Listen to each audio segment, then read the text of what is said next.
The 8,968th meeting of the Security Council is called to order. The provisional agenda for this meeting is a letter from the Permanent Representative of the Russian Federation to the United Nations dated 13th April 2014 to the President of the Security Council S/2014/264. The agenda is adopted. In accordance with Rule 37 of the Council's Provisional Rules of Procedure, I invite the representatives of Germany and Ukraine to participate in this meeting. It is so decided.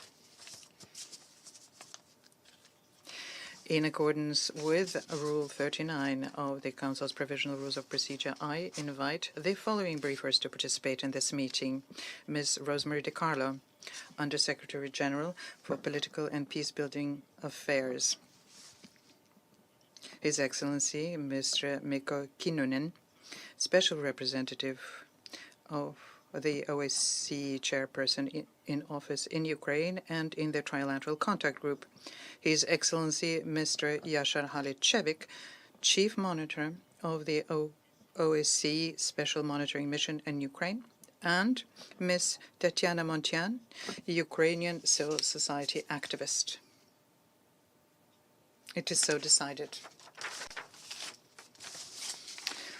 The Security Council will now begin its consideration of item 2 of the agenda. I now give the floor to Ms. Rosemary DiCarlo. Thank you, Mr. President. I last briefed this Council on the situation in Ukraine as it relates to the implementation of the Minsk agreements on 11 February 2021.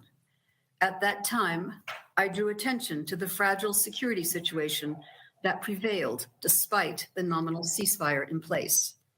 Today, a year since that briefing, tensions in and around Ukraine are running higher than at any point since 2014. Speculation and accusations around a potential military conflict are rife. Whatever one believes about the prospect of such a confrontation, the reality is that the current situation is extremely dangerous. The issues underpinning the current crisis are complex and longstanding. They tie together the 8-year conflict in eastern Ukraine with the larger issues related to European security architecture. Although seemingly intractable, given the stakes involved for our collective security and European stability, these issues can and must be solved through diplomacy in the full use of the many available regional and other mechanisms and frameworks. We support all such efforts, including through the Secretary General's good offices. Mr. President, regrettably, there's been little, if any, meaningful progress in the implementation of the various provisions of the Minsk agreements. Despite repeated efforts, the talks both in the number D4 format and the discussions led by the Trilateral Contact Group remain deadlocked. We welcome the efforts of France and Germany to host the recent N4 discussions to break the current impasse and hope that these will continue. The Minsk agreements remain the only framework endorsed by this Council in Resolution 2202 for a negotiated peaceful settlement of the conflict in eastern Ukraine. In this regard, we note with concern the reports of fresh ceasefire violations across the contact line over the past several hours. If verified, these violations must not be allowed to escalate further. We call on all sides to exercise maximum restraint at this time. We also call on all concerned to refrain from any unilateral measures that may go against the letter and spirit of the Minsk agreements or undermine their implementation and result in further tensions, including related to the status of certain areas of Luhansk and Donetsk. We commend the important work of the Organization for Security and Cooperation in Europe.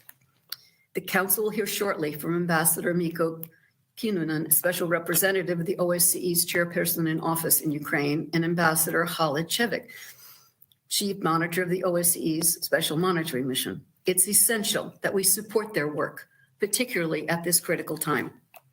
The Special Monitoring Mission, which carries out its crucial functions despite considerable challenges, must enjoy safe and secure conditions. Mr. President, on 14 February, the Secretary General expressed his deep worry regarding a potential military conflict in Europe. He reminded the international community that the price in human suffering, destruction, and damage to European and global security is too high to contemplate. The Secretary General has remained fully engaged with key actors, including the governments of the Russian Federation and Ukraine, and has reiterated the same unambiguous message. There is no alternative to diplomacy. It's incumbent on all member states to fully respect the key principles of the United Nations Charter, to settle disputes by peaceful means, and to refrain from the threat or use of force against the territorial integrity or political independence of any state.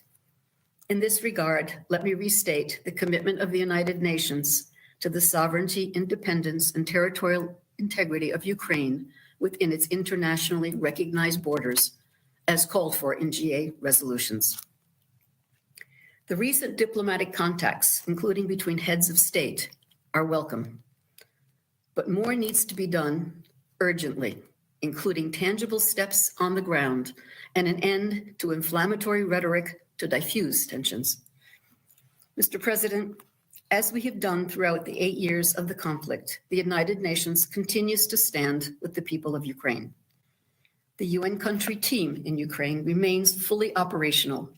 Our humanitarian colleagues are committed to providing assistance in accordance with the humanitarian principles of neutrality, impartiality, humanity, and independence.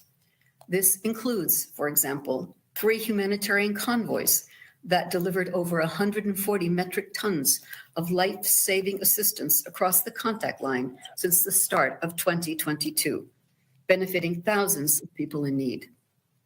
It's imperative that safe and unimpeded access by humanitarian actors is respected by all sides under any circumstances.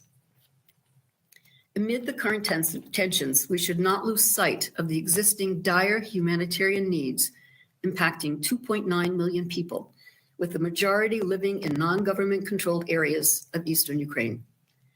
Donor support has allowed us to provide aid to over 1.5 million people during the first 9 months of 2021, the highest level since 2017. This critical achievement must be sustained amid the increasing severity of humanitarian needs.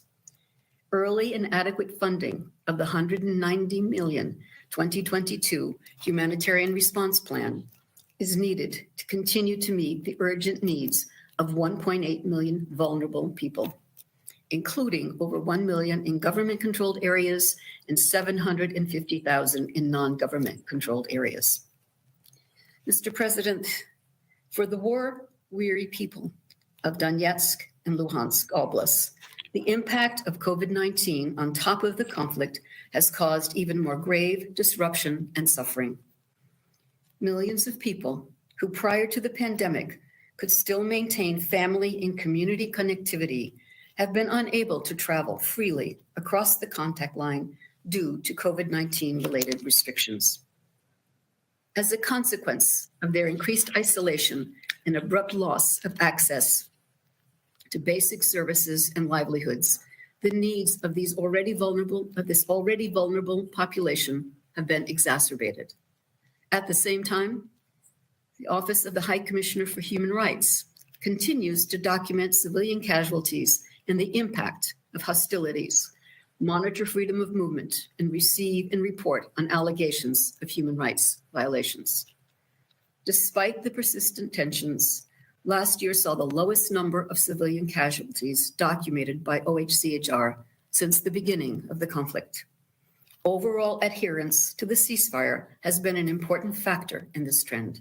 It must continue. Mr. President, over 14,000 people have already lost their lives in the conflict in eastern Ukraine. As the Secretary General said this week, we simply cannot accept even the possibility of a new conflict in Ukraine. Indeed, we are facing a test.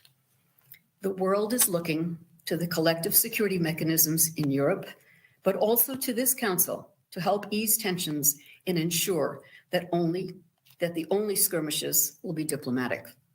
We cannot afford to fail. Thank you, Mr. President.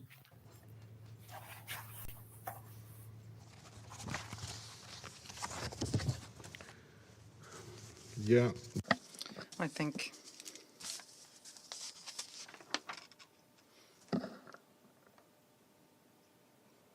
Ms. Rosemary DiCarlo for her briefing. I now give the floor to His Excellency, Mr. Mikko Kinnunen.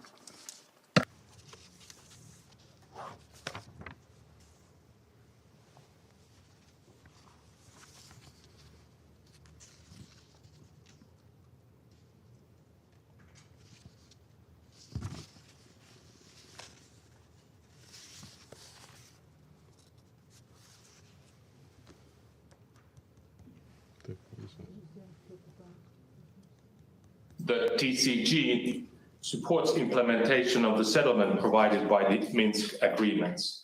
However, in times like these, it is impossible to address the Donbas issue without paying attention to the bigger context, which is the tense security situation around Ukraine and in the region, as well as the intensive high-level diplomacy. Arguably, this bigger context has a strong interlinkage with the work of the Trilateral Contact Group. This argument is based on views according to which finding a solution to the main task of the TCG, implementation of the Minsk agreements, could help in solving many of the issues of the bigger picture. However, presently, positions of the participants to the discussions of the TCG are too far from each other. Consequently, as of now, it is not yet possible to solve the conflict related to eastern Ukraine within the TCG. We need to continue our work. At the same time, it is important to note that all the elements of the three Minsk agreements are relevant and need to be addressed. These agreements, Minsk Protocol, Minsk Memorandum, and the Minsk package of measures continue to form the basis of our work. It is crucial that all sides will continue to remain committed. It is popular to accuse one or another participant to the discussions for violating Minsk agreements or for not wanting to implement Minsk agreements. Here, my message would suggest caution. The fact is that none of the elements of the Minsk agreements has been implemented, or at least fully implemented. Furthermore, in my experience, it is not possible nor appropriate to single out only one party for being responsible for this. Everyone involved in the discussions of the Trilateral Contact Group needs to bear their responsibility for carrying out what has been agreed. We need more flexible positions and readiness to compromise. Mr. President, security situation along the 480 kilometers long contact line that separates government-controlled area from the non-government-controlled area of eastern Ukraine is one of the key focuses of the work of the TCG. In the present situation, particularly with reference to the bigger contexts, it is important to continue to stay calm also along the contact line. Provocations are to be avoided. At the end of the day, no one would benefit from new military activities. Concrete express example of a potentially provocative situation is the alleged shelling that occurred this morning in Luhansk region, close to the contact line. It is important to try to establish facts in a swift manner and to avoid escalation. One participant to the discussions of the TCG has requested for an extraordinary TCG meeting. Armed conflict related to eastern Ukraine is 8 years old, as referred by the Undersecretary General. The conflict continues, has resulted in over 14,000 victims, hundreds of thousands of IDPs and refugees. Crossings over the contact line have dropped, civilian crossings, by 95% since the closing of checkpoints 2 years ago, resulting in additional civilian suffering and hardship. Conflict-affected areas with ongoing military activities have sadly become part of everyday life for countless Ukrainian citizens. In late December 2021, 2 months ago, participants to the discussions of the trilateral contact group agreed fully to adhere to the ceasefire agreement of July 2020. This New Year's commitment 2 months ago did not hold well enough. However, the positive side of the matter was, for 1 month period following the commitment, there were 70% less ceasefire violations than during the month before. This once again indicates if there is political will, it is possible not to use arms, possible not to fire. True, there have been small positive steps with our work, such as creation of an environmental expert group. Recent IAEA visit to the non-government controlled area shows that when there is will on all sides, agreeing is possible. But clearly, not enough progress has been made. One reason to this are status-related issues that may, from the outside, appear procedural, but are actually part of the core substance. Mr. President, Excellencies, during this week, the State Duma of the Russian Federation approved a resolution calling upon the Russian president to recognize independence of certain areas of Donetsk and Luhansk regions. This has caused questions and internal discussion within the TCG. While I know that the Duma resolution does not reflect the official line of the government, it is important to emphasize that all participants need to remain committed to the goal of restoring Ukraine's sovereignty over the totality of its territory. At the same time, the big context, the bigger picture, the unprecedented international focus on Ukraine and the region should be used as an opportunity to intensify,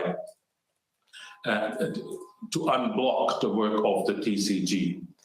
I am grateful for the recent high-level contacts between the leaders of the Normandy 4, as well as the 2 meetings of the Normandy 4 political advisors, and, for example, of the OSCE chairman in office discussions in Kiev and Moscow during the past days. These all could give new impetus to unblock TCG's work. They could, for example, to give us an opportunity to have and focus, to have substantial discussions on certain concrete draft laws at the very heart of the Minsk agreements. Finally, TCG has now met in video format in online meetings almost for 2 years. Meetings in video format lack drive and confidentiality. For several reasons, they do not offer possibilities for genuine negotiations and interaction. my goal remains to return to face-to-face meetings of our unique platform that does bring together Ukraine, Russia, the OSCE, as well as representatives of certain areas of Donetsk and Luhansk regions. Thank you, Mr. President. I thank His Excellency, Mr. Kinnunen, for his briefing. I now give the floor to His Excellency, Mr. Yashar Halit-Chevik.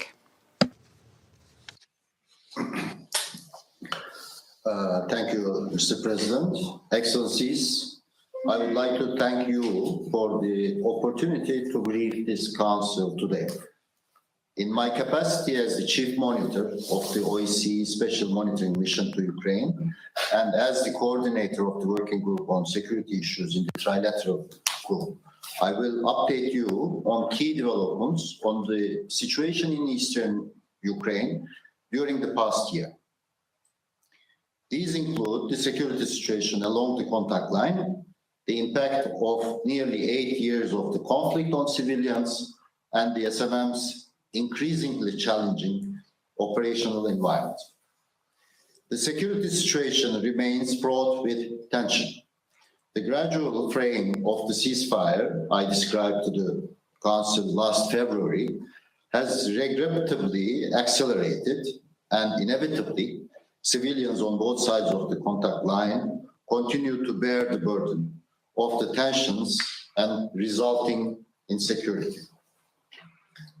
I further have to note with deep concern that the impediments to the SMM's mandated freedom of movement have not only persisted, but escalated in the past year.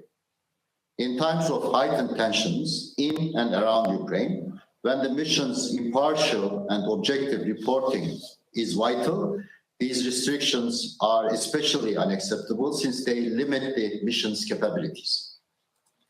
The SMM has been vilified in public rhetoric, and mission members have at times been intimidated. Our technical monitoring tools are subjected to intense interference daily.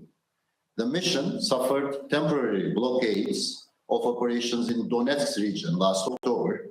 In Luhansk region, the SMM is also subjected to a blockade. SMM's sustainability is under risk as it has been deprived of its operational freedom and independence.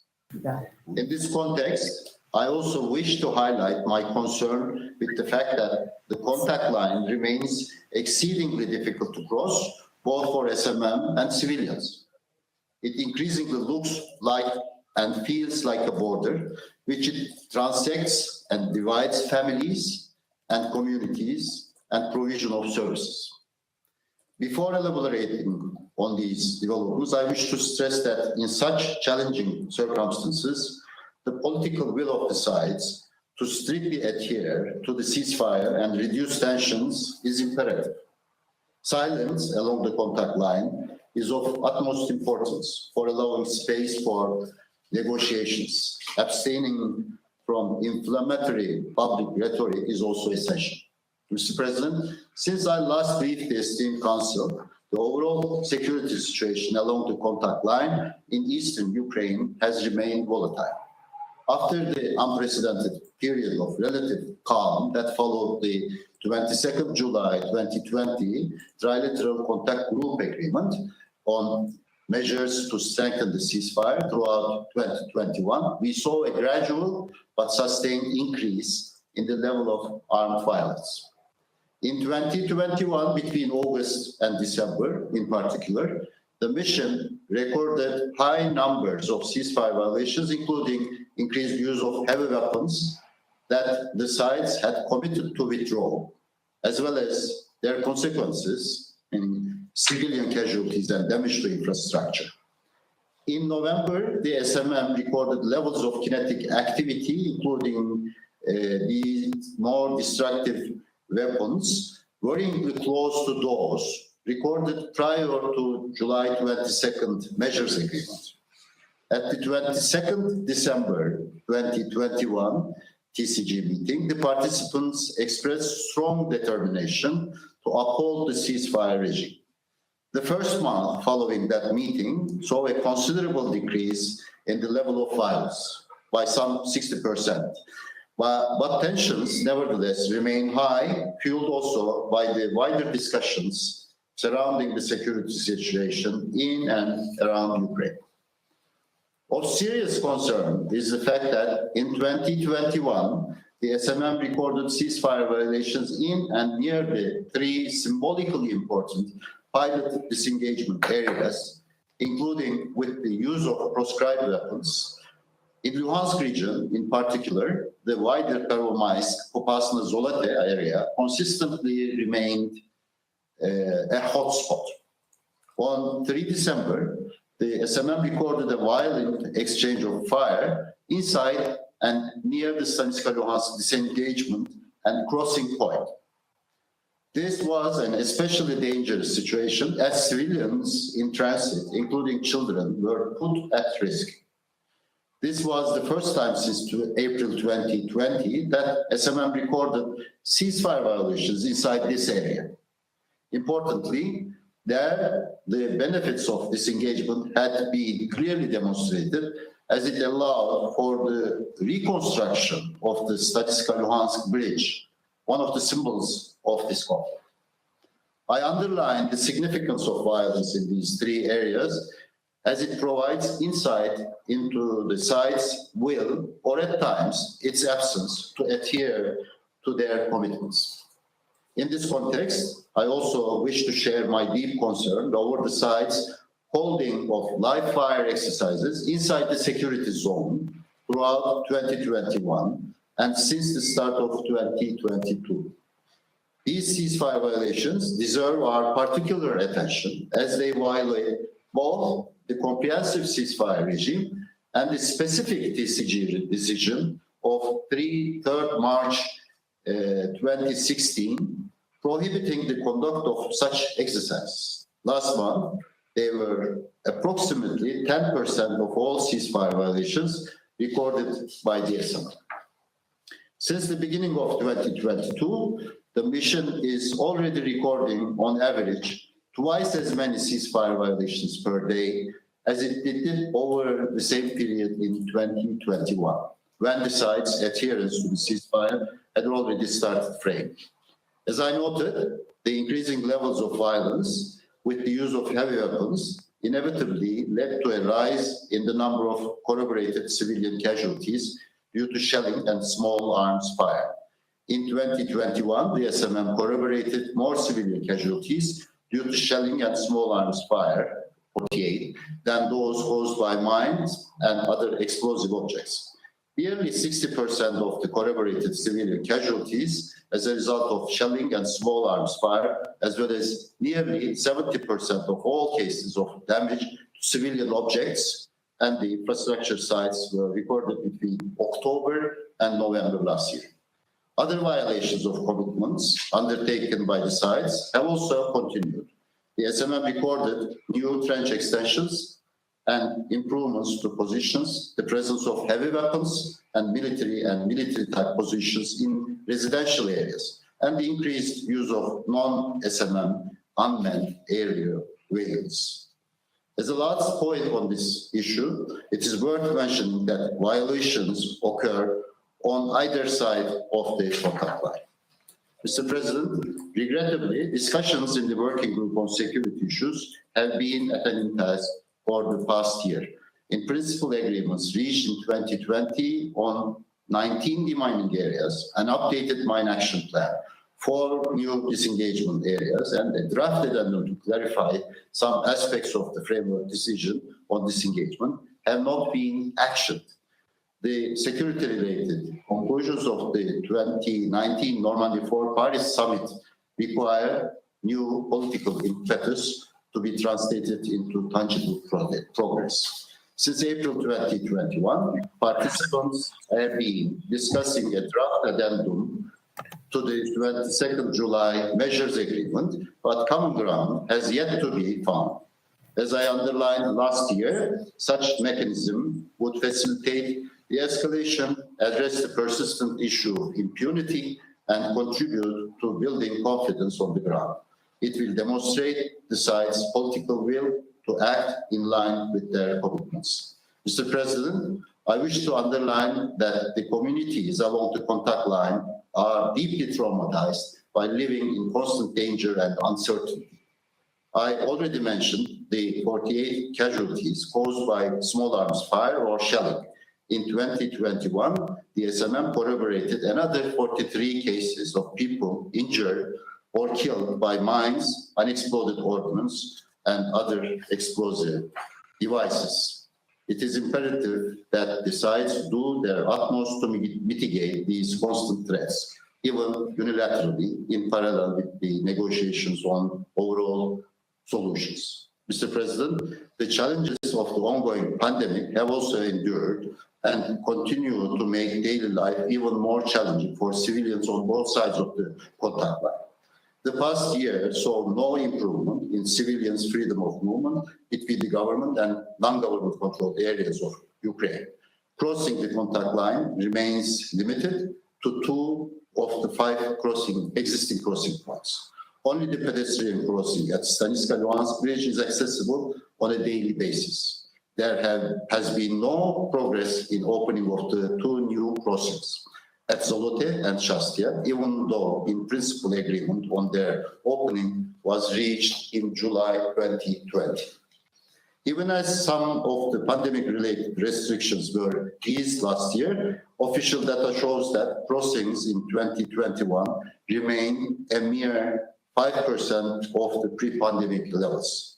These are not just statistics, they represent the elderly who can no longer access their pensions, as well as the young who are losing out on educational and economic opportunities. Access to other services, including healthcare and documentation, such as passports, birth, and death certificates, is being severely curtailed, while people, family, friends, communities are being separated from each other.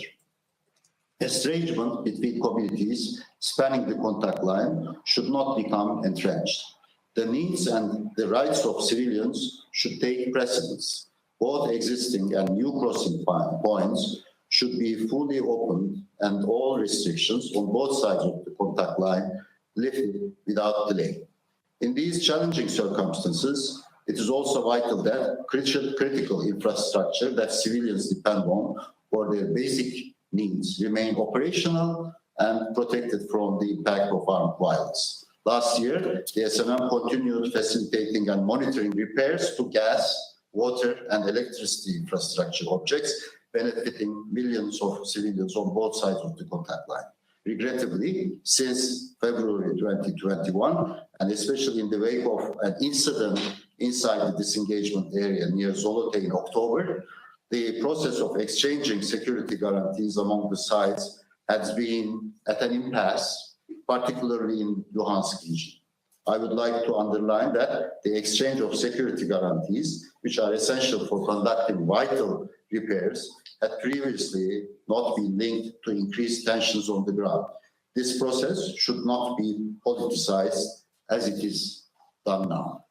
Mr. President, reviewing these challenges, it appears to me that there has never been a greater need for impartial and objective monitoring delivered by SMM. The sides also recognize the importance of the mission's work. Their reactions to the temporary relocation of some mission members last weekend clearly indicated that. Throughout the past year, the SMM has continued managing the challenges I described and performing its mandated tasks. However, since I last briefed this council, the mission's work has continued to be undermined by persistent and escalating constraints on its freedom of movement, predominantly in areas outside government control. I need to underline that freedom of movement is what makes monitoring as foreseen in the mandate. It is essential for enabling the SMM to serve as an impartial eye and ear of the international community in Ukraine. I wish to recall that this freedom of movement is a shrine in the mission's mandate as well as in Minsk agreements. In 2021, some 91% of all freedom of movement restrictions experienced by SMM took place in non-government controlled areas. The past year saw missions movements across the contact line increasingly denied, delayed, and conditioned. These impediments continued to undermine the SMM's operational unity and threaten the sustainability of its work in non-government controlled areas. Impediments to SMM's use of technical monitoring tools have also continued on both sides of the contact line. Instances of gunfire assessed as targeting SMM's unmanned aerial vehicles almost doubled. The intensity of GPS signal interference in 2021 reached unusually high levels.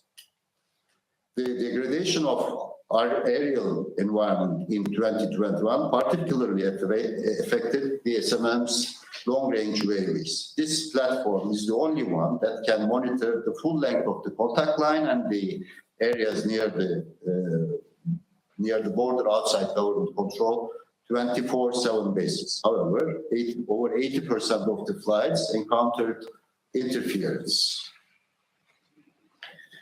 Mr. President, the past year has been difficult on many levels. At a time of heightened tensions on the ground and in public rhetoric, it is imperative for the signatories of the Minsk agreements to adhere to all their commitments, first and foremost among them, to strictly adhere to ceasefire regime.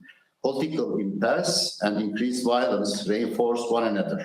I hope that the recent resumption of the Normandy 4 consultations and other confidence-building efforts under the auspices of the OSCE will provide much-needed political impetus to relieve tensions in the region and for conflict resolution process to move forward.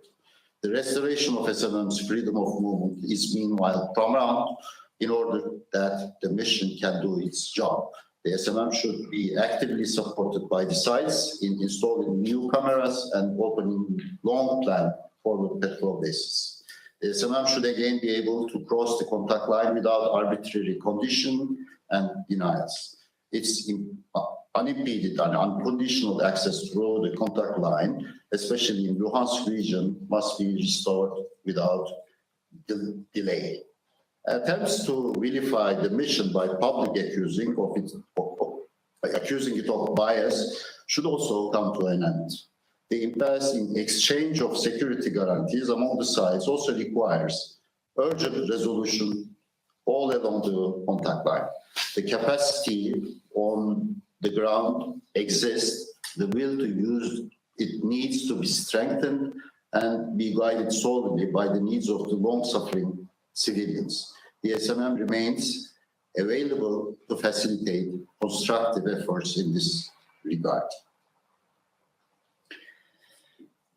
Mr. President, before concluding my remarks, I would like to highlight 2 points. I remain convinced that the SMM's role remains critical to reducing tensions and fostering peace, stability, and security. Yet, our key challenge has been to ensure the space for the implementation of that mandate. Lacking any way to enforce this implementation, we need the strong and sustained support of the international community to urge the sides to implement their commitments and restore SMM's freedom of movement. Where there is a political will, there is a way, and I remember particularly the reconstruction of the Luhansk bridge after so many years and the encouraging periods of quiet that briefly followed the July 22nd measures agreement. Progress is possible. I'm also compelled to highlight the continuing plight of civilians.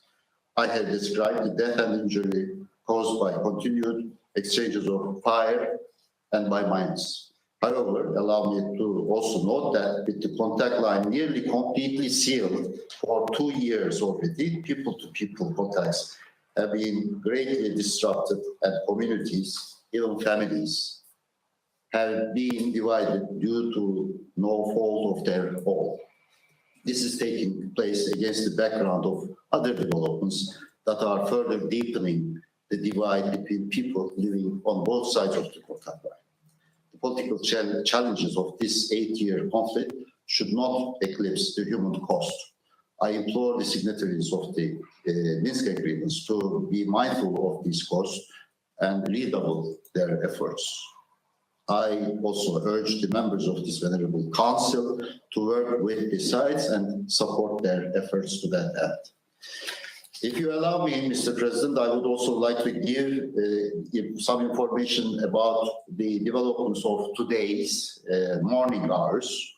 Between yesterday evening and 11:20 Kiev today, Kiev time today, the SMM has recorded 500 explosions along the contact line. The wider areas of disengagement areas near Staniska, Luhansk, Zolote were particularly kinetic. After 11:20, we have recorded about 30 explosions, so the tension may seem to be easy. During the early hours, around noon, the SMM has asked the sides to strictly adhere to the ceasefire commitments. It is critically important to de-escalate immediately to avoid further aggravation of the situation. SMM is aware and is following up on the reports of civilian casualties, damage to civilian infrastructure, and all along the contact line during the last 24 hours. We will continue to follow up the security situation as much as our resources allow, of course. The increased kinetic activity happened along roughly 200 kilometers of the contact line, basically on the Luhansk Oblast, and many SMM patrols are still returning and in the process of reporting. SMM patrols have visited the sites of the alleged damage to kindergarten and railway station in the government-controlled part of Staniska, Luhansk. At the kindergarten, the SMM saw fresh damage to its facade. Of course, the details will be reported after all the corroboration effort has been completed, and we will do it as soon as possible because we are aware of the importance of these reports in reducing the tensions in the area. In Marinka and Karamchuk, where there were allegations, SMM itself didn't register ceasefire violations, and we are going to follow up. We are actually following up the allegations that reached to us. But it is important that the sides are called to reduce tensions and ceasefire, and also they do themselves being mindful of the high tensions in the region. I thank you very much.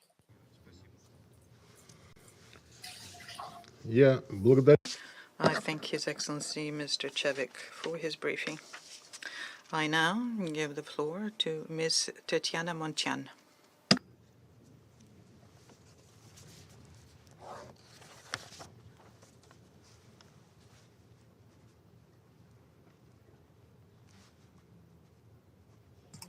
Thank you, ma'am. Hello, ma'am. This is the technician. Can you please unmute your microphone?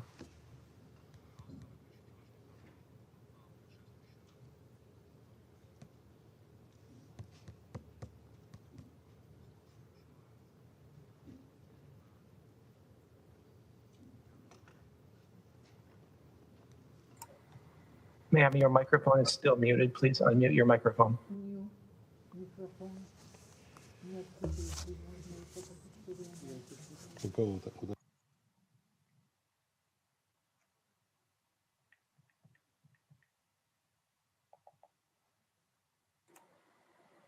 Слышно?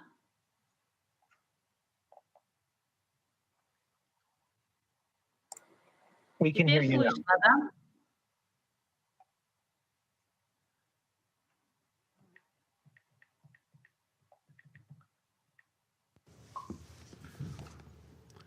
Еще раз добрый день. Good morning, and once again, ladies and gentlemen. I do hope you can hear me.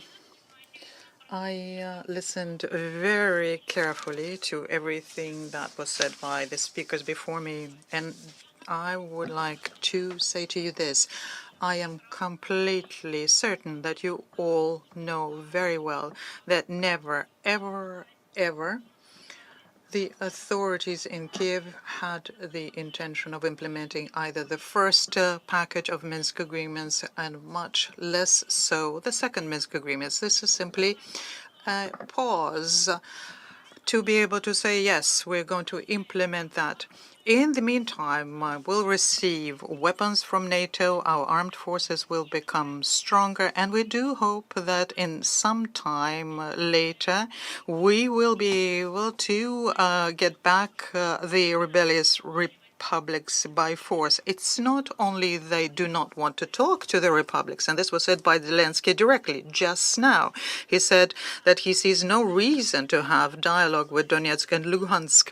They do not want to have conversations with the civil society, even within Ukraine. People who do not want to go to Europe or NATO, people who are against the coup d'etat, who want to live in peace and friendship in Russia and other countries.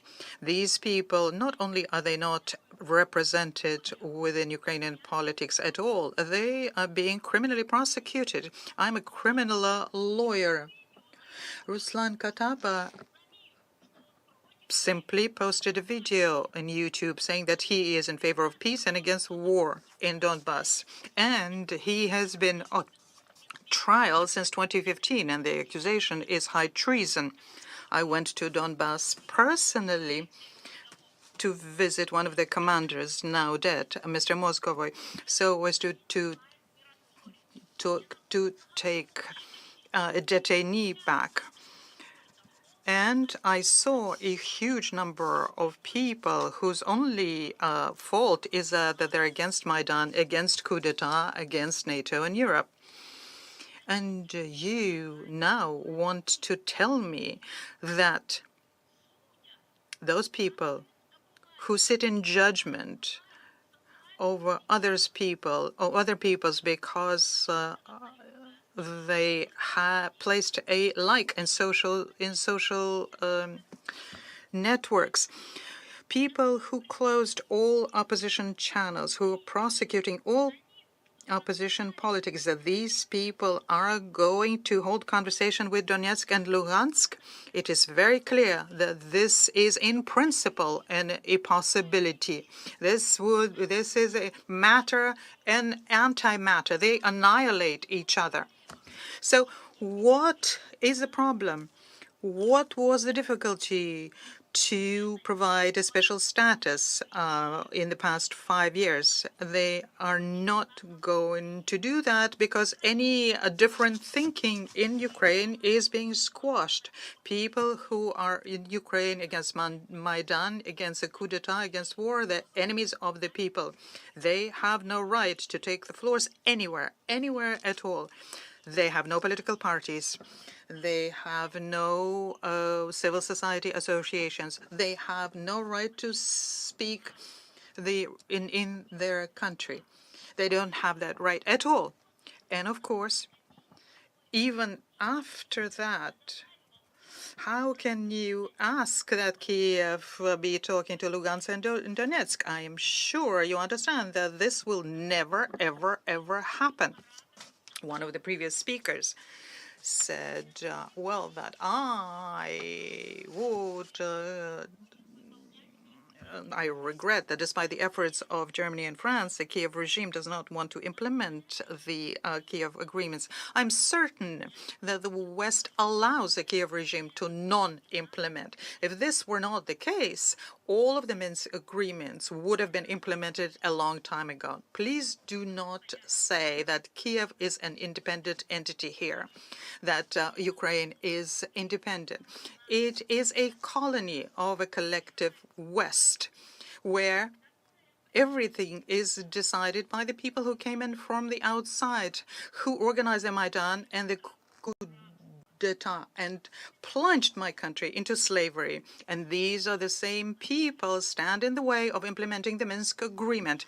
And they will not allow the agreements to be implemented. I'm certain of it, because the real goal of the West, despite all the peace-loving speeches I've heard, including here, is to make sure that Kiev attacks the republics and that Russia is bogged into this war. No explanation for the Western hysterics when they say that Russia is about to invade. And Biden just said, I just listened to it as we were having this meeting. That's what he said. There is no other goal that the West has. The only goal is to organize war. If this were not the case, then the puppet government of Ukraine would have been compelled to implement the Minsk agreements a long time ago. And since this is not taking place, then we can state one thing and one thing only. The West wants a war with Russia. And it wants that war to take place on the territory of Ukraine. We are not a chessboard. We are a people of Ukraine. And the people in the unrecognized republics are simply pawns in political games. There's nothing else that can be said here. And I am sure that you yourselves understand that very well. I'm very happy that I had the opportunity to say this to your face. I am convinced that you will lead the events to a war. The events today in the republics when they were shelled throughout the contact line have convinced me of that completely.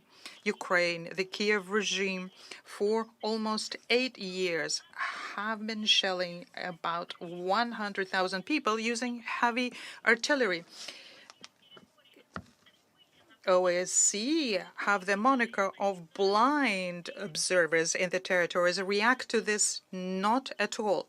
That side which is under the control of the Kiev regime, children are not killed. Not a single child has been killed, and buildings are standing up. This only happens in the unrecognized republic, and I visited them personally. I am telling you this about firsthand because I traveled down the entire contact line, and I saw how peaceful civilians, unprotected, vulnerable people are being killed. The people who did not manage to leave, their old people, their women with children, or their handicapped. Those who could have left the area a long time ago. So these long-suffering people are hostages there, and they're in the number of 100,000. And the entire Europe is, for the 8th year running, looking duplicitously at the suffering of these people, whilst at the same time saying that there is no alternative to the Minsk agreements. Well, fine, then compel your marionettes from the Kiev regime to implement them, and please, or stop saying that there is no alternative to them. I thank you for your attention. I thank Ms. Tatiana Manchan for her briefing.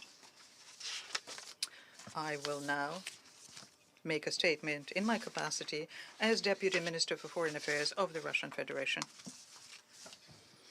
We would like to thank for their assessments and views Under Secretary General Rosemary DiCarlo, Special Representative of the OSCE, Chairperson in office in Ukraine in the Trilateral Contact Group, and the Chief Monitor of the OSCE Special Monitoring Session, Mr. Chevik. And we are grateful to Ms.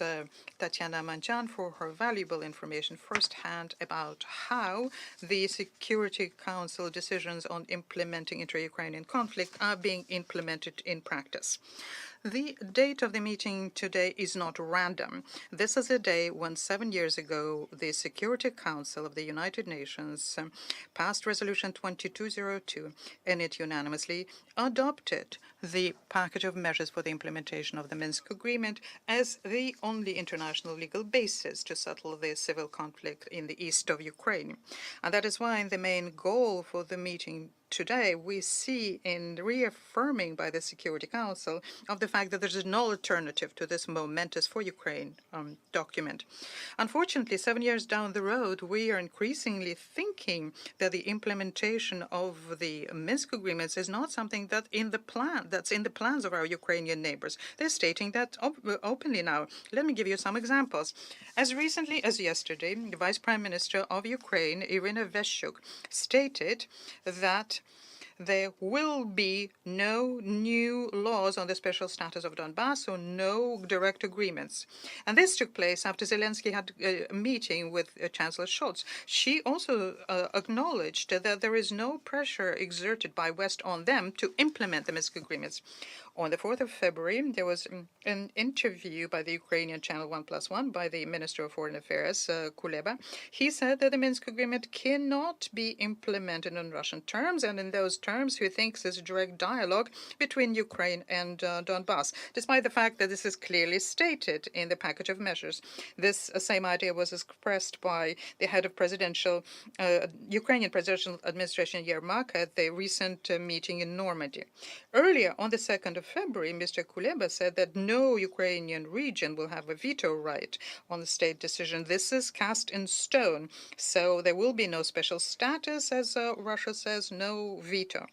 One day earlier, on the 1st of February, Zelensky also recalled for the world entire of Ukraine's inability to negotiate. He hinted at an alternative solution to the conflict in Donbass and says that Kiev has a different view to the order of the implementing the provisions of the Minsk agreement. On the 31st of January, in the interview to the Associated Press, the Secretary of the National Security and Defense Council stated that the implementation of the Minsk agreement means destroying of the country. They were signed at the barrel of Russian guns, and Germans and the French looked on, and every rational person understood that the implementation is impossible.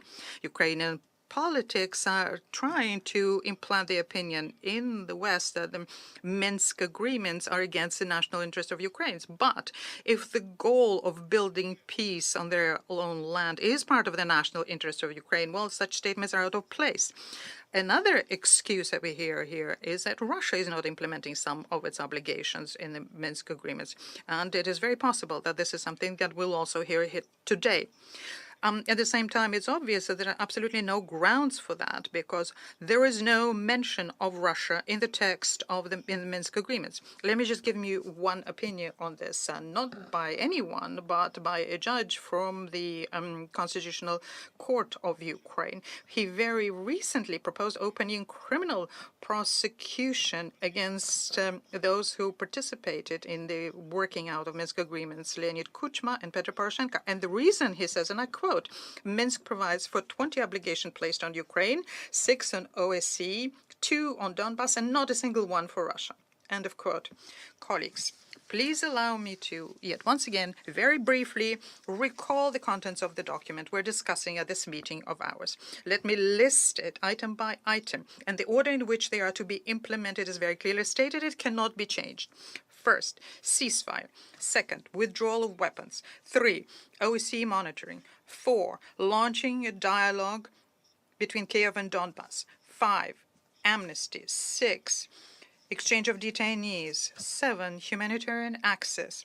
8, lifting the economic blockade. 9, transfer to the Kiev border control provided item 11 is implemented. 10, withdrawal of foreign formations and mercenaries. 11, new constitutions providing special status for Donbass. 12, agreeing on the order of conducting elections. And 13, intensifying the work of the contact group in Minsk. 7 years down the road, it is clear that none of the provisions of the package of measures have been implemented by Ukraine in full. Starting with the first one, ceasefire. And the root of the problem here is systematic lack of desire of Kiev to get into a direct dialogue with the authorized representative of Donetsk in Luhansk in the contact group. Whereas this is a dialogue that is clearly directly provided in items 4, 9, 11, and 12 of the document. This is not our requirement. This is something that is stated in the document. It's an obligation on Ukraine. And this is something that our neighbors increasingly bring into question and thus risk undermine the whole Minsk process, which could lead to devastating consequences for Ukraine. Ukraine stubbornly refuses to implement the provisions of the Minsk on direct dialogue with Donbass, interim self-governance, restoring socioeconomic links, constitutional reform. And currently, the Verkhovная Rada has a draft on decentralization. It's not agreed with Donbass and it does not provide for a special status. Ukrainian side has taken course to completely move away from a direct interaction with Donbass within the coordination mechanism. And they are providing various options, but they do not allow for effective reaction in case there are violations. Attempts to place the blame on Russia are futile and baseless, and this only hides the goal of shifting the blame away from Ukraine. I must say that we are very disappointed by the ostrich-like position of our Western colleagues who are trying not to see obvious things. We are surprised that they're putting into the shadow the Minsk complex of measures, but they are placing the emphasis on the Normand format. I'd like to recall the Normand format, according to Annex 2 of the resolution, is a mechanism to control implementation, but not a place where new decisions could be discussed. For 7 years, Russia has been calling in all platforms for the Western sponsors to exert pressure on Kiev to implement the Minsk agreements. They were doing exactly the opposite. So the increasing feeling of impunity pushed the Ukrainian hotheads to new excuses and military adventures against their own people. And this is what we have. We have thousands of victims of the internal armed conflict. Many millions in Donbass are still presented as foreigners in their own country. They have automatic rifles, sniper rifles, howitzers, and strike drones targeted at them. Ukrainian representatives keep coming up with new excuses not to implement their agreements and order to shell their own people. There is an Alley of Angels, a memorial complex in Donetsk to commemorate the children who died at the hands of Ukrainian military. Those who died at the Children's Beach in Zurgus on the 13th of August. It was targeted by the Air Force of Ukraine. 20 people died, dozens were wounded. A 24-year-old Anastasia Rubin, a local, was there with her son at the time when the Ukrainian Air Force started shelling the town from their multiple rocket launch system. One of the charges exploded right next to them. Everything was covered in blood and smoke and bloodied bodies of children. This and other similar episodes were compiled by the Investigative Committee of Russia and the RT Media in a compilation showing the Ukrainian military using prohibited means or ways of means. And our UN mission have compiled that and disseminated this to members of the Security Council. Please take a look at them. You will be horrified by them. The Kiev's commitment to the complex of measures can also be illustrated by the abduction last year in Luhansk from the Joint Center on Coordination and Control of Andrea Cossack. Mr. Kinnunen, we would be very grateful if you could tell us about this episode. This is a treacherous event, and it is a direct violation of Item 5 of the conflict measures, which prohibits the prosecution and punishment of persons in connection with the events in Donetsk and Luhansk. Colleagues, I would like to finally say that you will be able to resist the temptation to play to the cameras and will not make this meeting of ours into a circus, will not present here baseless accusations saying that Russia allegedly was going to attack Ukraine.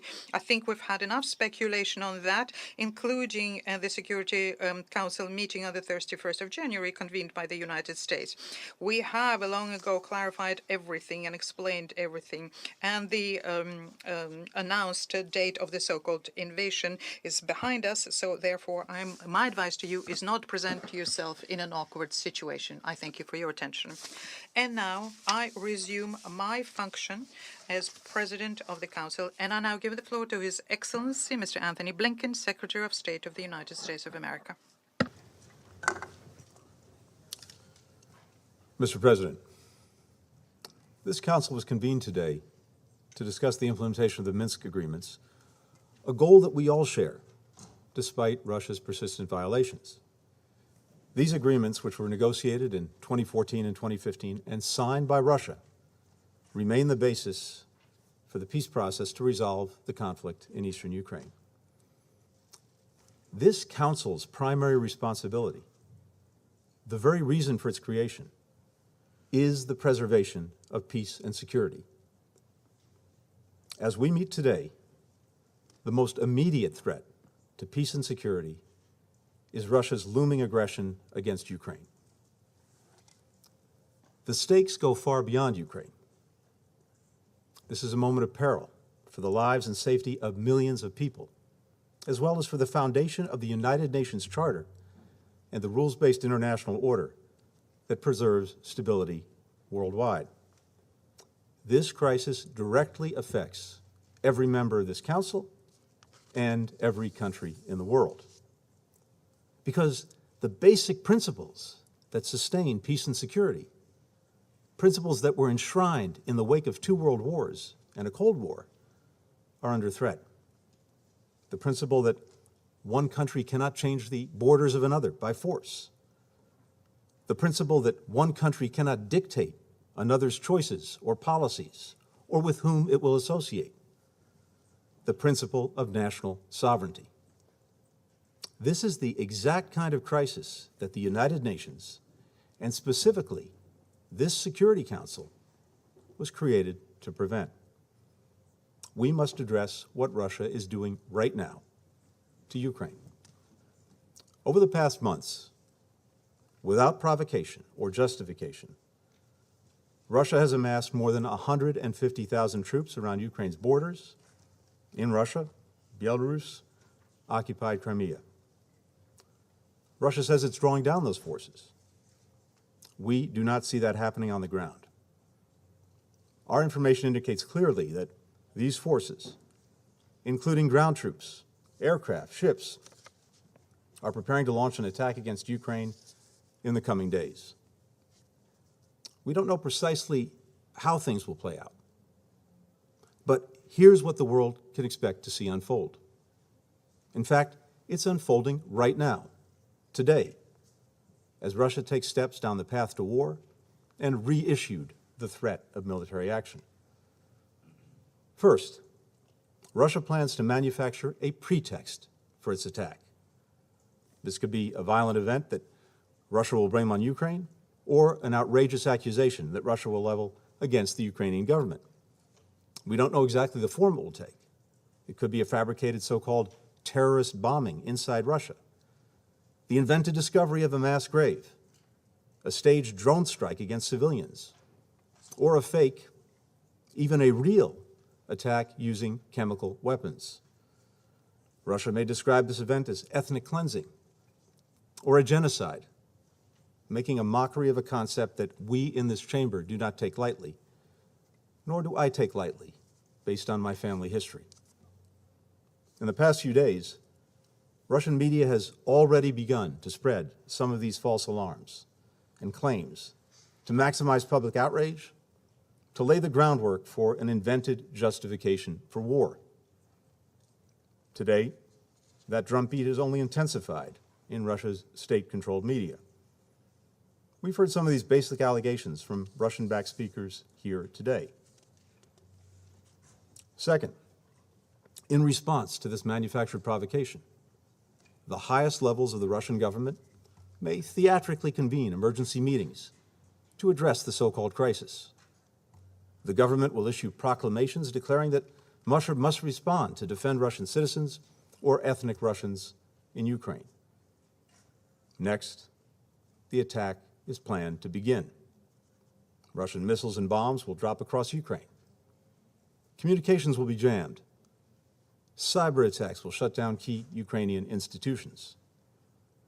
After that, Russian tanks and soldiers will advance on key targets that have already been identified and mapped out in detailed plans. We believe these targets include Ukraine's capital, Kyiv, a city of 2.8 million people. And conventional attacks are not all that Russia plans to inflict upon the people of Ukraine.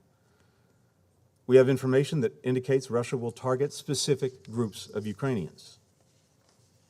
We've been warning the Ukrainian government of all that is coming.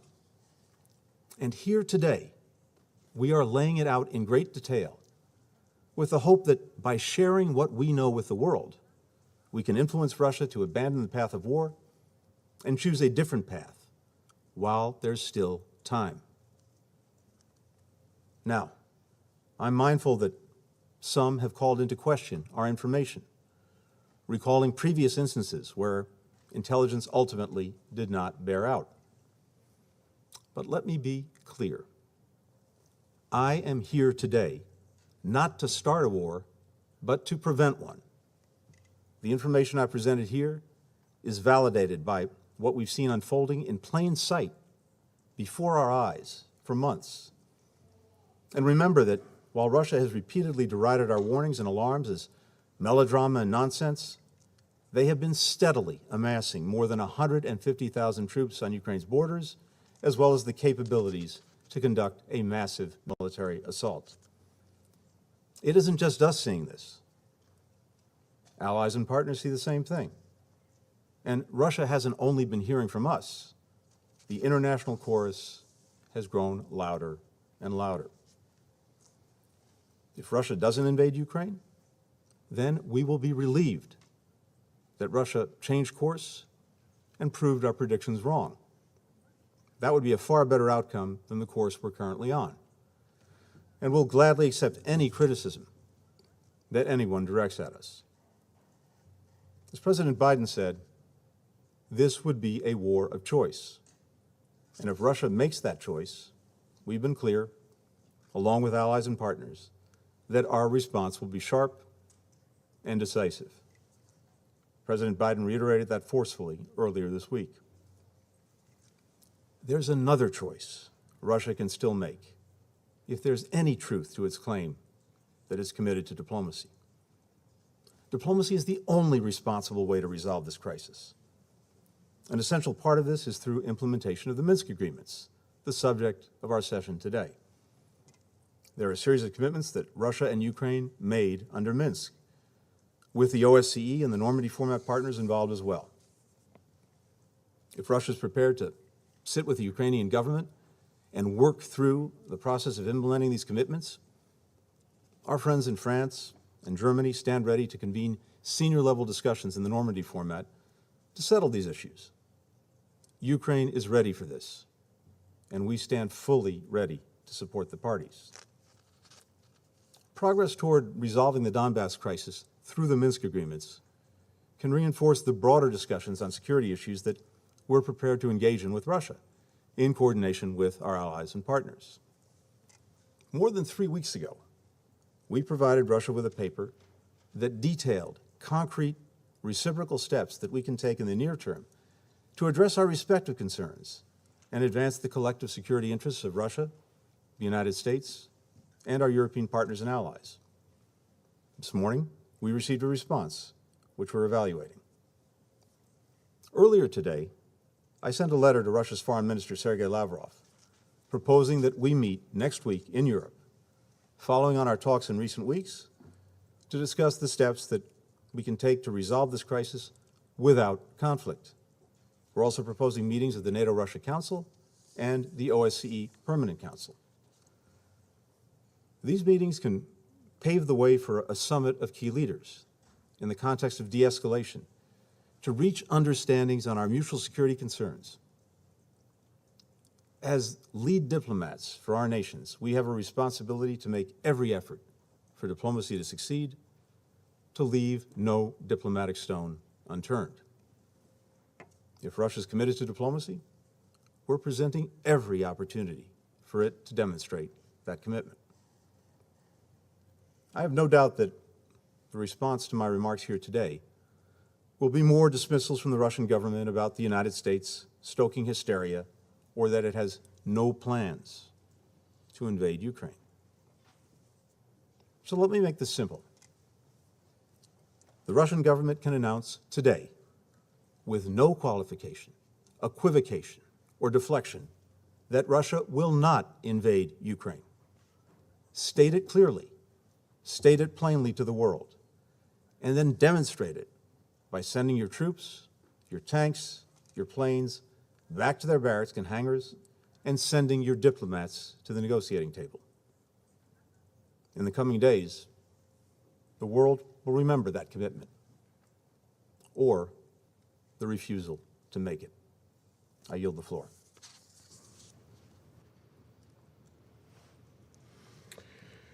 Yeah. I thank His Excellency, Secretary of State of the United States, Mr. Blinken, and I now give the floor to Minister of State for Europe and North America of the United Kingdom and Great Britain and Northern Ireland, Mr. James Cleverly. I thank you, and I thank the briefers for the information they've given today. The United Nations, the OSCE, and the mandate of the OSCE Special Monitoring Mission continue to command our full support. The rights of all Ukrainian, whether they are in Kyiv, Lviv, Donetsk, Luhansk, can only be served by peace, diplomacy, and dialogue. I want to make absolutely clear the United Kingdom's support for the implementation of the Minsk agreements as endorsed by the UN Security Council Resolution 2202. That resolution reaffirmed the Security Council's full respect for the sovereignty, independence, and territorial integrity of Ukraine. It remains the responsibility of all parties to implement fully their commitments and to seek a peaceful resolution to the conflict. In this respect, we condemn the actions taken by the Russian Duma to propose the Russian president recognize the regions of Luhansk and Donetsk as independent. This would directly undermine the Minsk agreements and must be rejected by the Russian authorities in line with the commitments that they have made. We welcome all efforts to support the process and to avoid escalation, including the role of the OSCE and the Normandy format. This remains our long-standing position. Mr. President, let us remind ourselves of the context for the Minsk agreements and the situation in which Ukraine finds itself today. In March 2014, Russia invaded and illegally annexed Crimea in flagrant violation of international law. A few weeks later, in April, Russia instigated a conflict in the Donbass, which it continues to fuel today. More than 14,000 people have lost their lives in the fighting there. Now, today, the Ukrainian people are yet again living under the threat of invasion, with well over 130,000 Russian troops, heavy weaponry, and military vessels amassed and exercising on their northern, eastern, and southern borders, from Belarus to the Black Sea. Let us say clearly what the whole world can see. Russia has deployed the forces necessary to invade Ukraine and now has them readied for action. In the past days, we have heard Russian claims that some units are returning to barracks. It is, however, all too clear that the opposite is in fact true, and the Russian military build-up continues. Russia will say that it has the right to move its forces within its own territory, but no one has the right to threaten the use of force. Russia is patently failing to live up to the international commitments that it has made around military transparency by refusing to adequately explain its military build-up or provide the necessary transparency to build trust and to de-escalate the situation. If the Kremlin is serious about a diplomatic resolution, then it needs to show up to the diplomatic meetings and commit to meaningful OSCE talks, including via Chapter 3 of the OSCE Vienna document. They did not show up on Wednesday, and they do not intend to show up on Friday. Russia's actions are clearly designed to intimidate, to threaten, and to destabilize Ukraine. We know it, they know it, and the international community knows it. Mr. President, Russia called this meeting today to discuss Resolution 2202. That text is very clear on 2 points that reflect the core tenets of the Charter emphasized by the United Nations Secretary General when he addressed this situation only a few days ago. One, that resolving the situation in eastern regions of Ukraine can only be achieved by peaceful means. And two, that there must be full respect for the sovereignty, independence, and territorial integrity of Ukraine. Yet, we are seeing increasing disinformation about events in the Donbass that are straight out of the Kremlin playbook. A blatant attempt by the Russian government to fabricate a pretext for the invasion of Ukraine.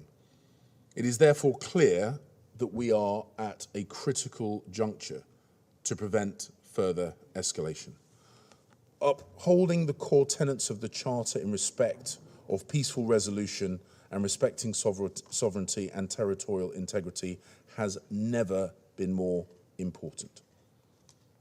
Russia must now engage with the diplomatic process we have built up over several decades and on which global security depends, and resolve this situation through peaceful means. If Russia chooses to launch an attack at this time of heightened tension, using disinformation of a pretext, it will show that Russia was never serious about diplomatic engagement. Any Russian invasion now would be a conflict of choice for President Putin and an abdication of Russia's responsibility under the UN Charter to refrain from the use of force and to maintain international peace and security. There should be no doubt that any further Russian incursion into Ukraine would be a massive strategic mistake and a humanitarian disaster that will be met with strength, including significant coordinated sanctions. And we will continue to call out the pattern of deception and disinformation from the Russian state. But if Russia is serious about the Charter and its role as a permanent member of this Council, it should give the Minsk agreements the chance to be implemented, free from coercion. It should engage seriously with diplomacy, and it should stand down all of its troops. There is still time to change path. Conflict can be avoided, and we urge Russia to match its words with actions, to withdraw its troops, to engage meaningfully in talks, and to act in the best interest of peace and security and stability in Europe. I thank you. I thank His Excellency Mr. Cleverly for his statement. I now give the floor to the representative of Norway. Thank you, President, and I thank the briefers for their statements. Let me also use this opportunity to thank all personnel at the OSCE Special Monitoring Mission to Ukraine. They contribute on a daily basis to reducing tensions and fostering peace, stability, and security on the ground. The threatening security situation in and around Ukraine is alarming. Norway is deeply concerned by Russian large-scale military buildup in occupied Crimea to the north, east, and south of Ukraine, as well as in Belarus and the Black Sea. The alleged reports of increased shelling are disturbing. They must not be used as a pretext for any military action. Norway calls on Russia to de-escalate and to engage in dialogue, constructively and in good faith, through established international mechanisms. It remains a major obstacle that Russia falsely seeks to portray the conflict in eastern Ukraine as an internal Ukrainian conflict. The reality is that Russia has fueled the conflict by providing financial and military support to the armed formations it backs. President, Norway expresses strong concern regarding the resolution of the Russian State Duma calling for the recognition of the self-proclaimed People's Republics of Donetsk and Luhansk. We warn against such a step, which would constitute a further violation of Ukraine's sovereignty and territorial integrity and directly contradict the spirit and the letter of the Minsk agreements. Norway supports the negotiations in the Normandy format and in the trilateral contact group aimed at ending the conflict through a political settlement and implementation of the Minsk agreements. Norway calls on the parties to uphold their commitments and to engage constructively towards resolving the conflict by peaceful means. We welcome the OSCE chairmanship's renewed European Security Dialogue initiative. We encourage Russia to engage in this format.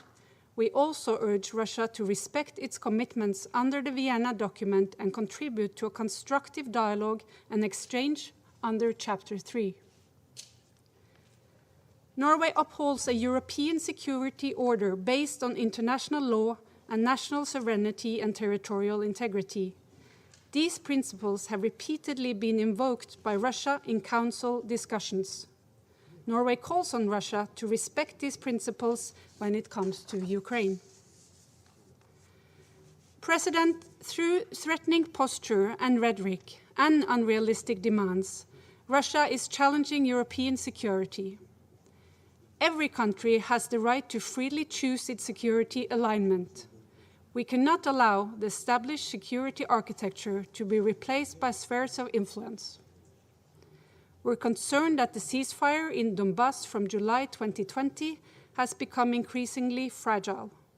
We call on the parties to seek a durable ceasefire and do their utmost to prevent civilian casualties.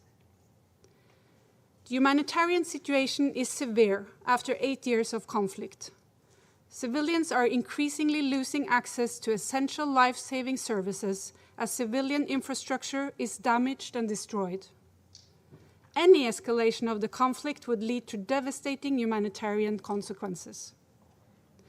Let me conclude by reiterating Norway's unwavering support for Ukraine's sovereignty and territorial integrity within its international recognized borders in accordance with the principles and purposes of the UN Charter.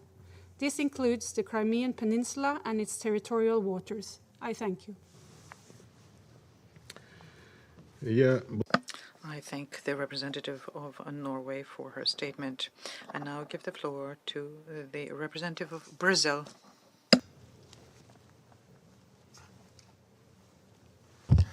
Thank you. Mr. President, Brazil follows with concern the situation in eastern Ukraine. Persistent political stalemate and prolonged crisis have reached a critical point. In present circumstances, renewed and reinvigorated political resolve by all parties is crucial to address the conflict. Achieving and maintaining peace is our collective responsibility. We appreciate the ongoing political and diplomatic efforts aiming to restore peace and stability in Ukraine and the wider region. We firmly believe a diplomatic solution must be found to the crisis, and we will continue to support credible initiatives to bring a peaceful settlement to it. We reiterate our understanding that Resolution 2202 provides the general guidelines for a peaceful solution to the situation and a permanent stability in eastern Ukraine. Unfortunately, Resolution 2202 has not been fully implemented. Brazil urges all parties to fulfill the letter and the spirit of the Minsk agreements. We urge concerned parties to pursue genuine dialogue on the implementation of Security Resolution 2202, which provides the parameters not only to address the situation in eastern Ukraine, but also to assist diplomatic efforts to overcome the current security challenges in the region. Brazil also welcomes the resumption of talks in the Normandy format and calls for renewed commitment to find ways for a lasting peace in eastern Ukraine. A comprehensive ceasefire, which is the first point of the Minsk agreements, remains an essential element in this process. Beyond that, we need further disengagement of forces and military equipment on the ground. This disengagement must allow unimpeded access of humanitarian relief to people in most desperate need. Furthermore, trust among relevant parties is crucial to strengthening dialogue and achieving a sustainable solution. Negotiations on the parameters to grant special status to certain areas of Donetsk and Luhansk regions must be conducted with a sense of urgency, flexibility, and a spirit of compromise. The implementation of the Minsk agreements must observe full respect for the sovereignty, independence, and territorial integrity of Ukraine. All parties must bear in mind the letter of the agreements. We firmly believe that the Security Council has the utmost responsibility to avoid and condemn any attempt of a military solution to this crisis. Dialogue and negotiation are the only way forward to a lasting peace. We urge all parties to take the necessary measures to de-escalate tensions and play a constructive role in reaching a political settlement to the Ukrainian crisis in accordance with international law, particularly the UN Charter. I thank you. I thank the representative of Brazil for his statement. I give the floor to the representative of Ireland. Thank you very much, Mr. President, and I also want to say a special thank you to Under-Secretary General DiCarlo and to Ambassadors Kinnunen and Cevic today for their helpful and informative briefings. And I'd like to also recognise the presence of high-level participants at this Council this morning, Mr. President. As I begin my remarks, it's important that I'm clear.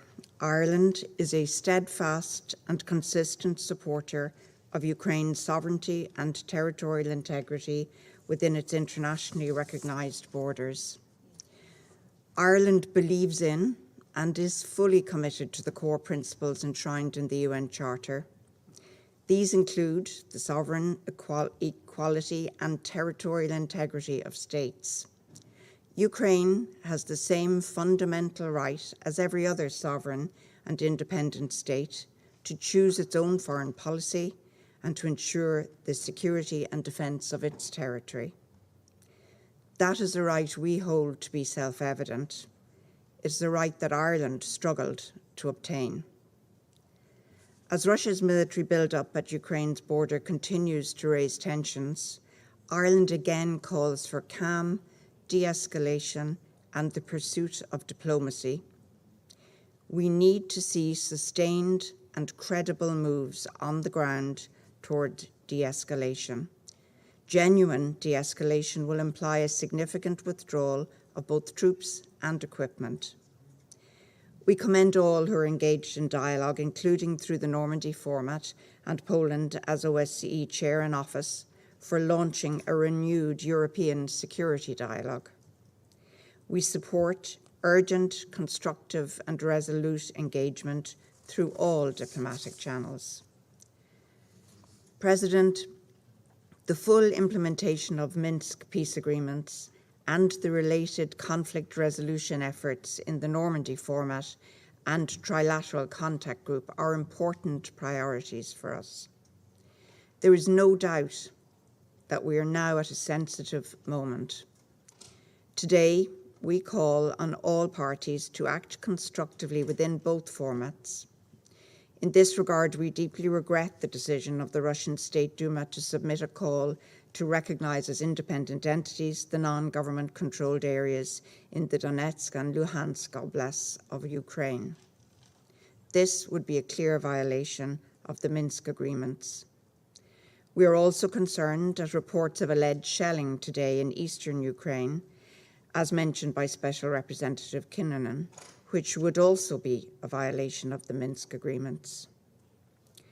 Mr. President, all signatories of the Minsk agreements agreed on the need for the OSCE's special monitoring mission safe and secure access to the entire territory of Ukraine. The mandate of the SMM was agreed by all 57 OSCE participating states.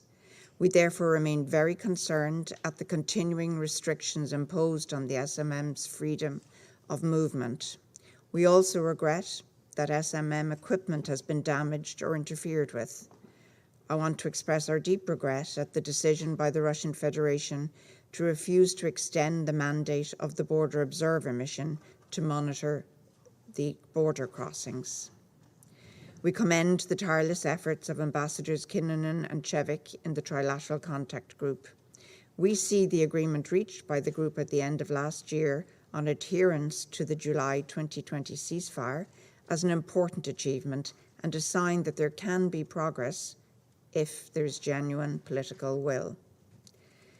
President, Eastern Ukraine has already endured 8 years of conflict, resulting in humanitarian disaster, serious human rights violations, and abuses as reported by the OHCHR.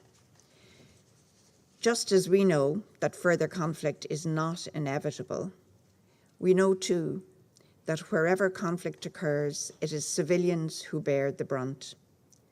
Ireland therefore sincerely calls on all sides to work peacefully toward an effective and sustainable political settlement of the conflict and to jumpstart that work today. Thank you, Mr. President. I thank for her statement the representative of Ireland, and I give the floor to the representative of India.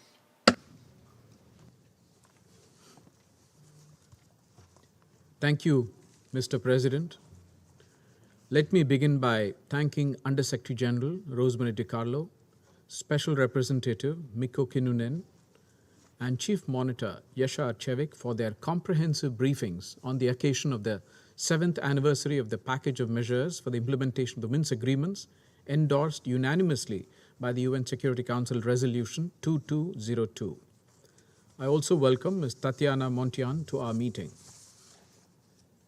We welcome the efforts underway for implementation of the Minsk agreements, including through the Trilateral Contact Group and under the Normandy format. We believe that Minsk agreements provides a basis for a negotiated and peaceful settlement of the situation in eastern Ukraine.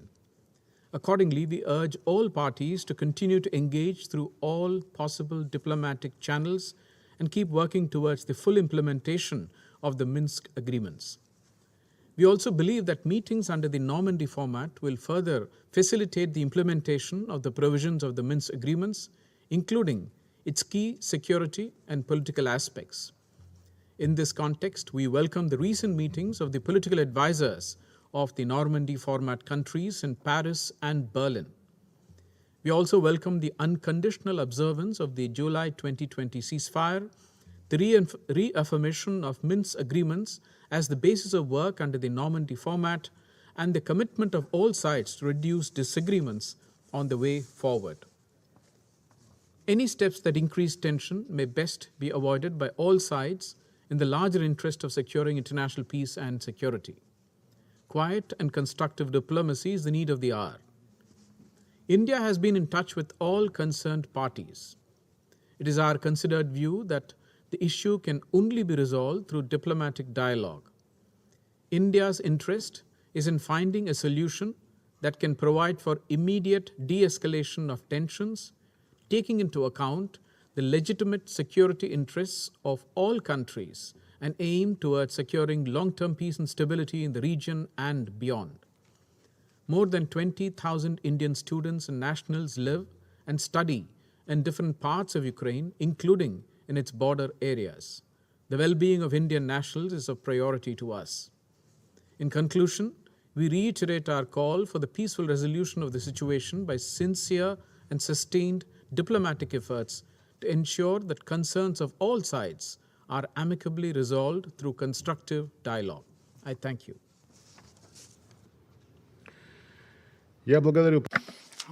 I thank the representative of India for his statement. I give the floor to the representative of Kenya.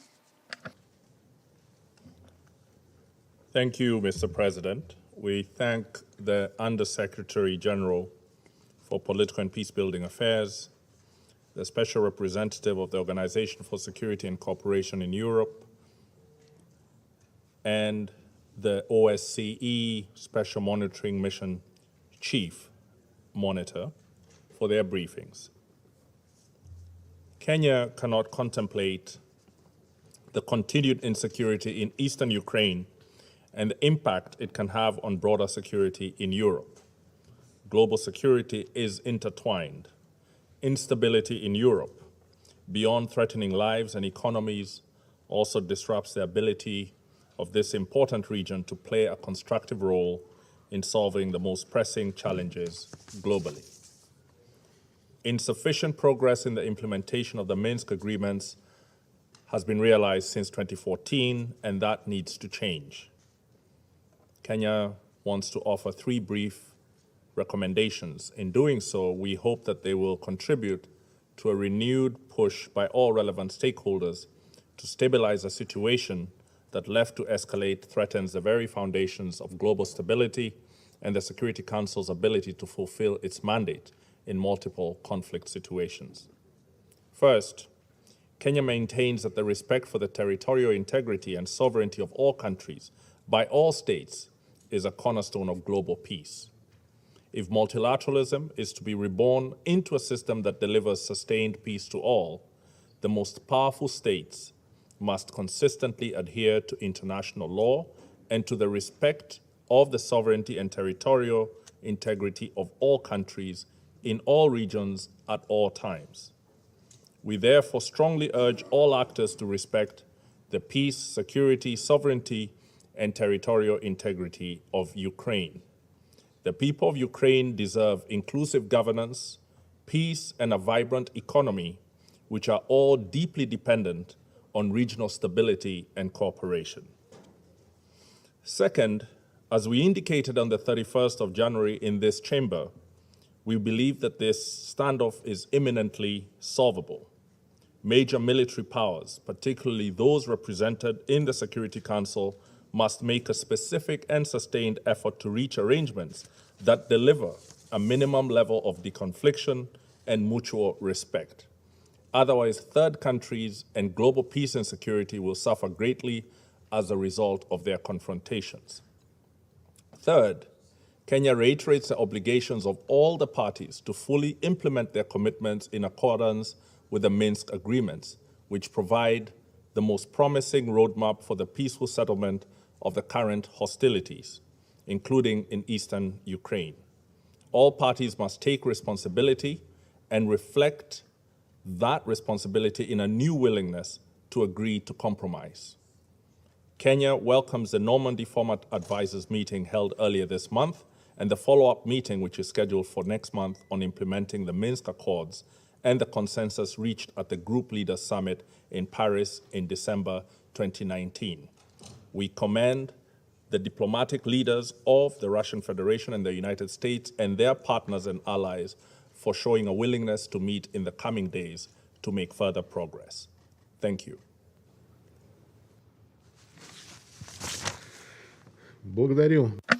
I thank the representative of Kenya for his statement. I now give the floor to the representative of the United Arab Emirates. شكرا السيد الرئيس. Thank you, Mr. President. At the outset, I would like to thank Mrs. Rosemary DiCarlo, Under Secretary General for Political Affairs and Peacebuilding, and Mr. Mikko Kinnunen, Special Representative of the OSCE Chairperson in Office in Ukraine and in the Trilateral Contact Group, and Mr. Yashar Halit Shafiq, the OSCE Special Monitoring Mission Chief Monitor, for their comprehensive briefings. We've also took note of the Ukrainian civil society activist Mrs. Tetiana Moltyan. Mr. President, since our meeting on January 31st, we have seen intensive diplomatic efforts at various levels, including at the highest levels, to reduce the current tensions in Eastern Europe. We also welcome the further engagement within the Normandy format and hope that these discussions will continue.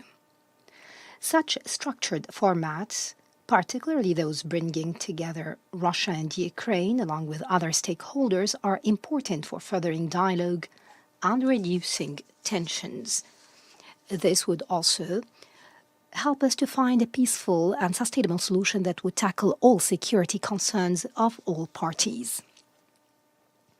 In this regard, my country stresses the need to maintain the current momentum in diplomatic efforts that need to be built up, in particular through steps taken by all concerned parties to engage in constructive dialogue in the interest of de-escalation and the maintenance of regional security and stability.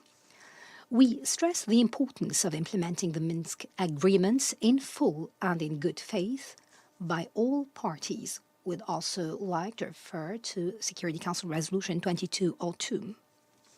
In this context, we urge all stakeholders to avoid steps that would make implementation of the Minsk agreements more difficult. We also note the important role of the OSCE Special Monitoring Mission to Ukraine, whose presence supports efforts for dialogue and confidence building between the parties. It also contributes to easing tensions.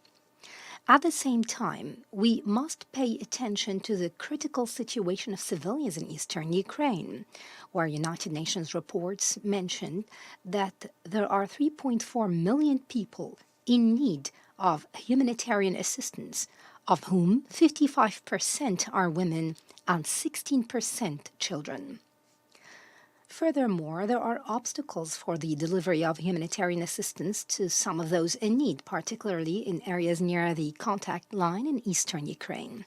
We therefore emphasize the importance of not escalating existing tensions, as this may cause serious harm to civilians. In this regard, we call upon all parties not to obstruct the access to humanitarian aid or the movement of civilians in conflict areas in accordance with their obligations under international law. Finally, we reiterate the importance of respecting international law and the Charter of the United Nations, particularly the principles of territorial integrity, sovereignty, and good neighborliness, as they are essential references for resolving the current crisis and calming tensions in the region. In conclusion, Mr. President, the UAE reiterates the importance of constructive dialogue and to continue effort to reach peaceful solutions consistent with international law and the Charter of the United Nations. Thank you, Mr. President. I thank the representative of the United Arab Emirates for his statement. I now give the floor to the representative of Ghana. Thank you very much, Mr. President. I'd like to begin by thanking USG Rosemary DiCarlo for her briefing on the prevailing situation in eastern Ukraine as it relates to the implementation of the Minsk agreement, as well as Mr. Mikko Kinnunen, the special representative of the OSCE, chairperson in office in Ukraine and the Trilateral Contact Group, and Mr. Yasser Halit-Shevik, chief monitor of the OSCE Special Monitoring Mission in Ukraine, for highlighting the efforts of the OSCE in facilitating the political and diplomatic settlements of the of the conflict in eastern Ukraine. We have taken note also of the views expressed by Ms. Tatiana Montian, a civil society representative from Ukraine. I further welcome the participation of the representatives of Germany and Ukraine in this meeting. Mr. President, in welcoming today's discussion, which enabled the Council to take stock of the package of measures for the implementation of the Minsk Agreement, adopted on 12 February 2015, my delegation recalls the adoption of Resolution 2202, wherein the Security Council expressed its firm conviction that the crisis in the eastern regions of Ukraine could only be settled through peaceful means. 7 years after the adoption of Resolution 2202, the Council's obligation for the maintenance of international peace and security requires of it a reiteration of its conviction and support for the processes for the further implementation of the Minsk agreements. Unfortunately, the Minsk agreements remain largely unimplemented, and the conflict continues to fester in parts of the Donbas region, with increasing civilian casualties and deepening vulnerabilities, mostly of elderly persons and women-led households. More than 14,000 deaths have been recorded since the conflict in eastern Ukraine began. Several thousands of people have been displaced, and 2.9 million people are presently in need of humanitarian assistance. The implications of the situation in Ukraine on regional as well as international peace and security have also been dire. While recognizing the complex fears and complicated concerns which have been expressed by the parties through the Minsk agreements, we nonetheless believe that good faith conformity with charter obligations by concerned member states should provide clarity to seize opportunities for supporting continuing dialogue and the engagements required to address the concerns of all parties. In this respect, Ghana is concerned by the increasing tensions along the borders of Ukraine. We recall in this regard the provisions of the Charter which establishes the fundamental norms of the post-1945 international order and require that the international relations of member states should not involve threats of or use of force against the territorial integrity or political independence of other states. We therefore entreat all parties to maintain the path of dialogue and diplomacy in addressing any differences that exist between and among them. Towards the further implementation of peaceful measures for resolving the crisis in the eastern regions of Ukraine, we make the following points.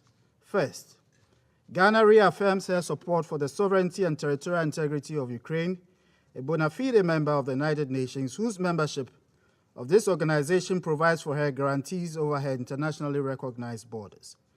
Secondly, we know the security concerns of other member states in Europe, especially those in Eastern Europe, and urge a restraint by all in maintaining the Pacific order in Europe, even as efforts continue to address any concerns with the contemporary European security architecture.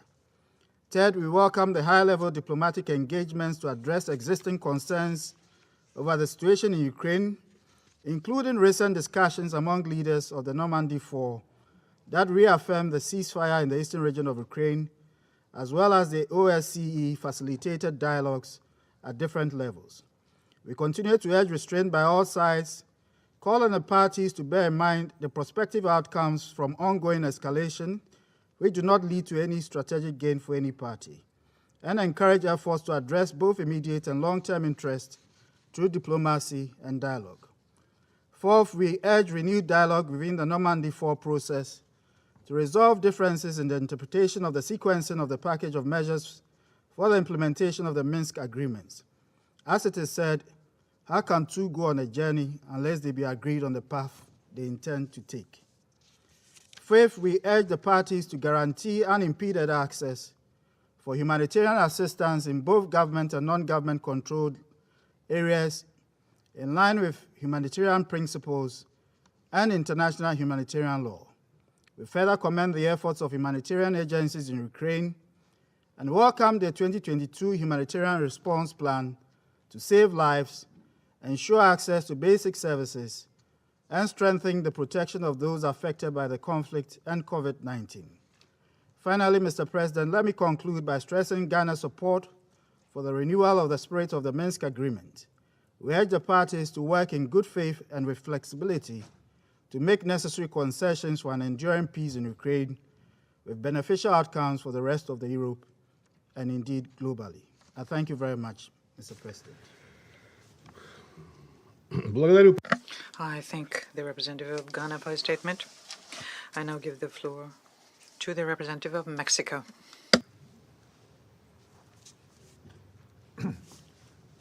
Gracias. Thank you, President. I would like to thank Undersecretary General DiCarlo, Special Representative Kinnunen and Ambassador Cevic for their briefings, and we take note of the comments from Madame Montian. We recognize the presence of distinguished high-level participants in this meeting, and we welcome the representatives of Ukraine and Germany.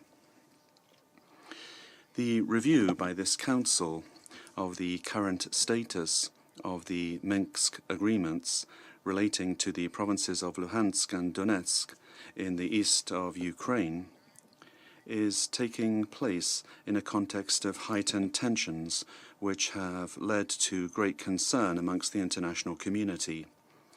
This is why we feel it's a matter of urgency, above all, to send out a clear, unequivocal signal of the will of the parties, which will make it possible to reverse the escalation of tensions and open up space for political negotiation. A path which will include three elements: détente, diplomacy, and dialogue. We have taken note with great interest of the announcement with regard to the withdrawal of some troops from the border with Ukraine. Completing this step as soon as possible will generate the trust which is only conveyed through action and which the circumstances demand. And since the only genuine solution is a diplomatic solution, we welcome the willingness that has been displayed by the various stakeholders to continue on the path of dialogue. Mexico recognizes and is grateful for the efforts of world leaders who, having influence which they can bring to bear, have personally become involved in order to try to find a peaceful exit to this crisis, which is able to address the various security concerns in the region. Any solution will mean putting an end to tensions in the east of Ukraine.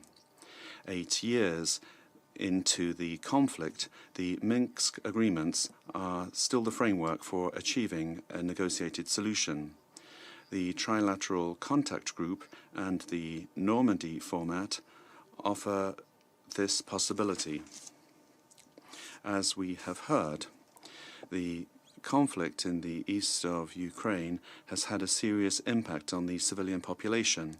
It is estimated that almost 3 million people require humanitarian assistance, whilst approximately 1.5 million people are displaced. The population is also facing restrictions on their freedom of movement, which limits access to health and education services. Mexico asks that the freedom of movement for civilians be guaranteed on both sides of the contact line. And we also call upon the parties to facilitate humanitarian access to the area in a secure and unrestricted manner, as well as to guarantee the free movement of the special monitoring mission of the Organization for Security in Europe, This is essential for the comprehensive implementation of its mandate. We also would like to highlight that mines, undetonated munitions, and other explosive artifacts are a real threat and disproportionately affect the civilian population. We call upon the parties to eliminate existing mines and not to proceed to place new explosives. Mr. President, Mexico reiterates its commitment for the respect of the sovereignty, political independence, and the territorial integrity of Ukraine within its internationally recognized borders, in accordance with the United Nations Charter, international law, and relevant resolutions of the United Nations. I conclude by stressing that the tensions around the situation in Ukraine and the potential consequences make it very clear, the situation very clear, as the Secretary General has stated. Replacing diplomacy by confrontation would be to take a dive over a cliff. The time has come to endorse efforts channeled in one single direction: détente, diplomacy, and dialogue. Thank you, Mr. President. I thank the representative of Mexico for his statement. I now give the floor to the representative of China.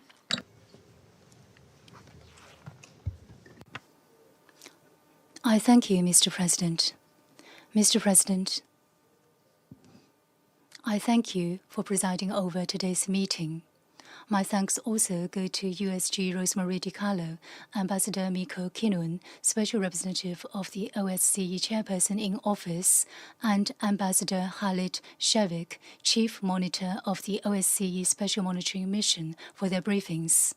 I also listened carefully to the remarks made by Ms. Tatiana Mountain. February 12th this year marked the 7th anniversary of the new Minsk agreements. Consideration of the implementation of the new Minsk agreements is the subject of this Council meeting. Universally recognized, the agreements is a fundamental and binding political document for the settlement of the Ukraine issue,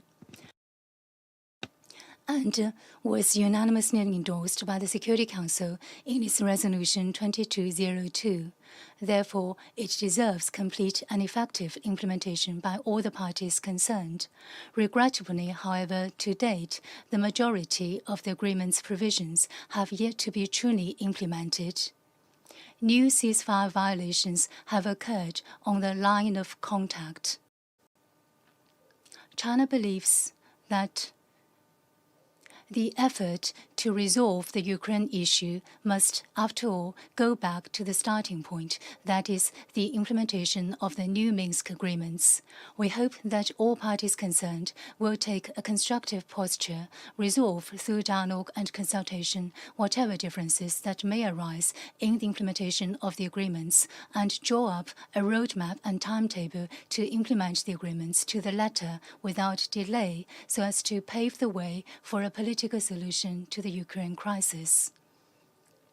Mr. President, as to the tensions on the eastern frontier of Ukraine, China believes that in the current context, all parties concerned should let reason prevail, adhere to the overarching goal of a political solution, and refrain from any act that may provoke tensions or embellish the discourse about the crisis.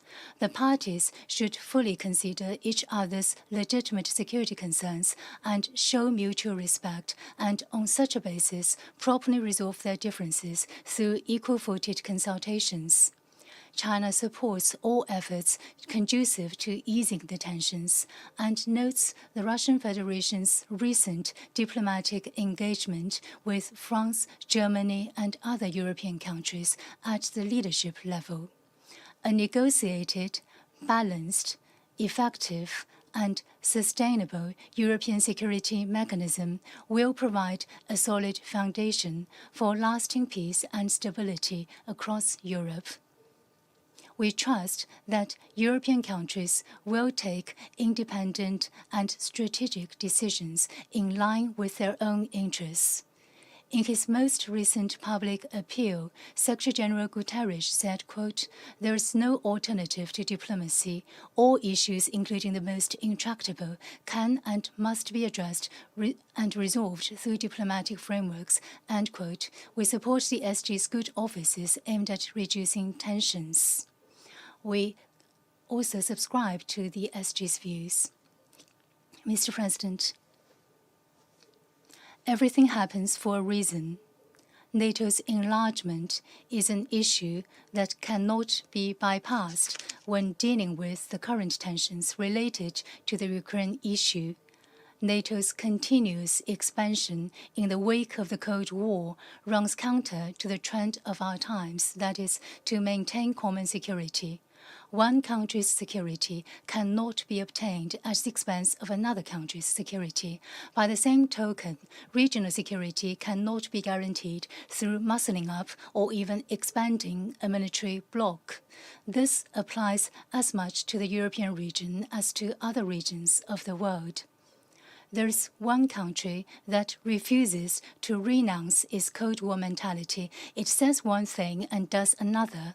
In order to seek absolute military superiority, it has been clanning up in the Asia-Pacific region, creating some trilateral and quadrilateral small circles or cliques bent on provoking confrontation.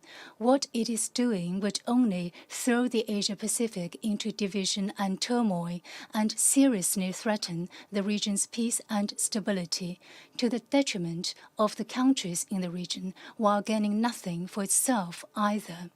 China urges the countries concerned to learn from history, subscribe to the notion of common, comprehensive, cooperative, and sustainable security, adhere to the approach of enhancing mutual trust and settling disputes through dialogue and consultation, and do more to contribute to world peace and regional stability. I thank you, Mr. President. I thank the representative of China for his statement. I now give the floor to the representative of Albania. Mr. President, I thank the USG DiCarlo, Ambassadors Kinnunen and Cevic for their briefing. We welcome the high-level participation in this meeting. Let me first express our gratitude to the OSCE Special Monitoring Mission to Ukraine, which continues to work in a volatile and unpredictable environment, and as we heard from Ambassador Cevic, under multiple challenges and restrictions. We must continue to support the women and men of the monitoring mission, their tireless efforts in contributing to reducing tensions and fostering peace, stability, and security, and to monitoring and supporting the implementations of all OSCE principles and commitments throughout Ukraine. Mr. President, Albania supports the implementation of the Minsk Agreement. We reject any pressure on Ukraine to implement Minsk Agreement according to one-side interpretation. Albania expresses its full support for the rights of minorities in Ukraine and anywhere else. Minorities should enjoy their rights and participate actively in the social and political life of the country where they live. This must be part of overall commitments to equally serving all the population and building an inclusive and democratic society. Yet, as we have seen more than once, problems start when minorities are intentionally instrumentalized to create dysfunctional states.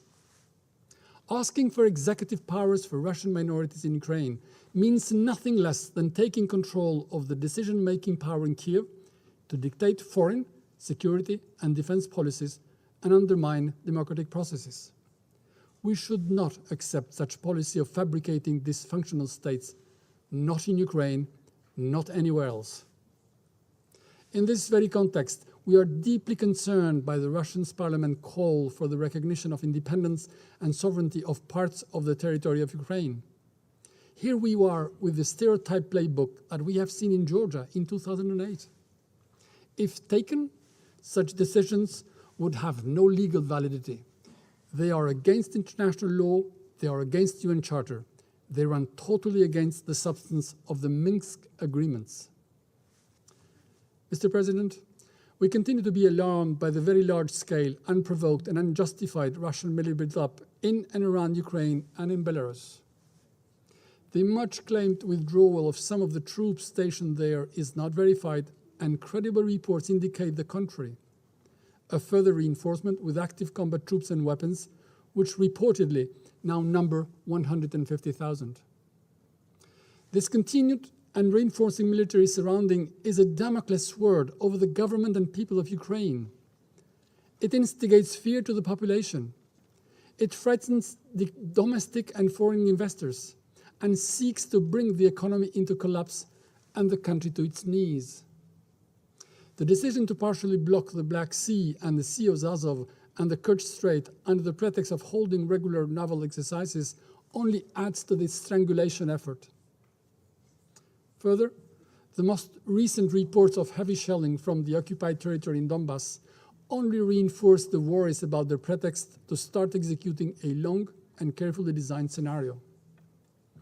In this context, let me reiterate our firm position in support of the sovereignty, territorial integrity of Ukraine within its internationally recognized borders.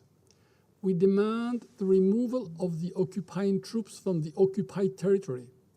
We condemn the illegal annexation of Crimea and its military support to the separatist forces in the country. Albania remains committed to the fundamental principles underpinning European security, including that each nation has the right to choose its own security arrangements. Any renewed attack on the sovereignty and territorial integrity of Ukraine would be a clear and further breach of international law, would severely affect European security, and should be met with outright and vigorous condemnation. We call on this Council and on the international community not to let Ukraine down, not to accept policies and actions that threaten the existence of a sovereign nation. Mr. President, despite everything indicating acceleration of escalation, we will continue to emphasize the value and the importance of diplomacy and dialogue in reaching a peaceful solution in the conflict in eastern Ukraine and dealing with Russian concerns. Russia should take the offer to engage in a renewed European security dialogue initiated by Poland as the current OSCE chair. We support the call of Secretary Blinken for talks with Minister Lavrov as soon as possible and renewed NATO-Russia Council meetings. Every mechanism must be used and fully exploited for diplomacy and de-escalation. Finally, we welcome the calls of the Secretary General to defuse tension and to de-escalate actions on the ground. We would support the intensification of these efforts and the availability of his good offices in the search of a peaceful solution. I thank you. Yeah. I thank the representative of Albania for his statement. I now give the floor to the representative of France. Mr. President, I would like to thank the Undersecretary General for Political Affairs, Special Representative of the Chairperson in Office in Ukraine and the head of the Special Monitoring Mission of the OSCE in Ukraine for their briefings. The implementation of the Minsk agreements cannot be considered separately from the situation on the borders of Ukraine. Tensions there in recent days have reached an unprecedented level due to the strengthening of military activity on the part of Russia. France has been involved in ongoing efforts with our partners over recent weeks with a view to de-escalation and dialogue. Our position is founded on two pillars. Firstly, the build-up of considerable military capacity on the border of a neighbor constitutes threatening behavior and is unacceptable. And this is particularly the case since Russia has already infringed the sovereignty and territorial integrity of Ukraine in the past.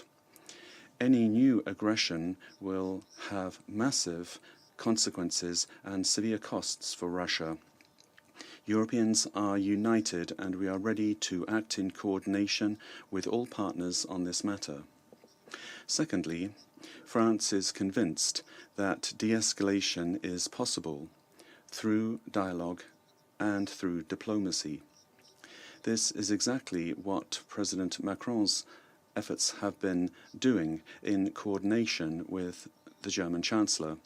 We are prepared to undertake this dialogue not only with regard to the conflict in Donbass, that is the work that we do within the Normandy format, but also with regard to questions of security and stability in Europe, whilst respecting the fundamental principles established by the United Nations Charter and in the founding documents of the OSCE, which are the Helsinki Final Act and the Charter of Paris for a New Europe.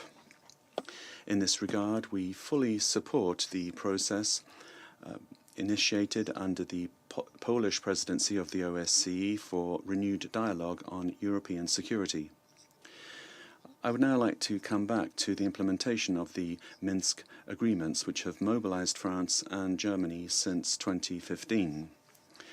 Efforts have been continued over recent weeks within the Normandy format. The Paris meeting on the 26th of January made it possible to once again express the support of all parties for the unconditional respect of the ceasefire. But we need to go further, which unfortunately was not possible during the meeting of the 10th of February. We weren't able to record concrete progress in the implementation of the Minsk package of measures in all their dimensions, namely security, humanitarian and political. France is firmly convinced that the Minsk agreements constitute the suitable framework for pursuing dialogue and that they leave open a necessary space for defining mutually acceptable concrete solutions, particularly within the trilateral contact group. We call upon the parties to abstain from any declaration or measure which will work against the implementation of these agreements. And in this regard, we express our concern with regard to the adoption by the State Duma of the Russian Federation of a resolution calling for recognition of the separatist territories of Ukraine. If it were to pass, this resolution would constitute an assumed violation of the sovereignty and the territorial integrity of Ukraine by Russia, and a fundamental calling into question of the Minsk agreements. We also welcome the role of the Special Monitoring Mission of the OSCE in Ukraine, which plays an essential role in efforts at de-escalation. It is the ears and the eyes of the international community. France, just like Germany, will keep its nationals deployed on the ground so that this mission remain operational during this critical period. We have taken note of the information provided by the OSCE with regard to possible violations of the ceasefire in recent hours. We would wish that systematically the special mission be able to gather the facts impartially. Mr. President, the defense of the principles of the United Nations Charter, in particular respect for the sovereignty and territorial integrity of states, as well as the pacific settlement of disputes, must be a goal that is shared by all members of this Council. France will continue to be mobilized to this end, as well as for the building of a just and lasting peace and for the restoring of full Ukrainian sovereignty over certain regions of Donetsk and Luhansk. Thank you. I thank the representative of France for his statement. I now give the floor to the representative of Gabon. Thank you, Mr. President. I would like to thank Under-Secretary General Madame Rosemary DiCarlo for her briefing. And I would also like to thank Special Representative Kinnunen and the head of the Special Monitoring Mission, Mr. Yasa Halit-Chevik, for their briefings, and I welcome amongst us Madame Tetiana Montian. Mr. President, My country continues to very closely follow the situation along the border between Russia and Ukraine. We understand the fears and the cause of alarm of those who fear imminent military action. And we particularly note the willingness expressed by the parties involved to keep the diplomatic and political channels open, as well as the various calls to avoid escalation. In parallel to this alarmist rhetoric and shows of force, the last 10 days have been particularly marked by intense activity diplomatically. We've seen European and US initiatives that had the goal of sowing the seeds of dialogue and avoiding the point of no return.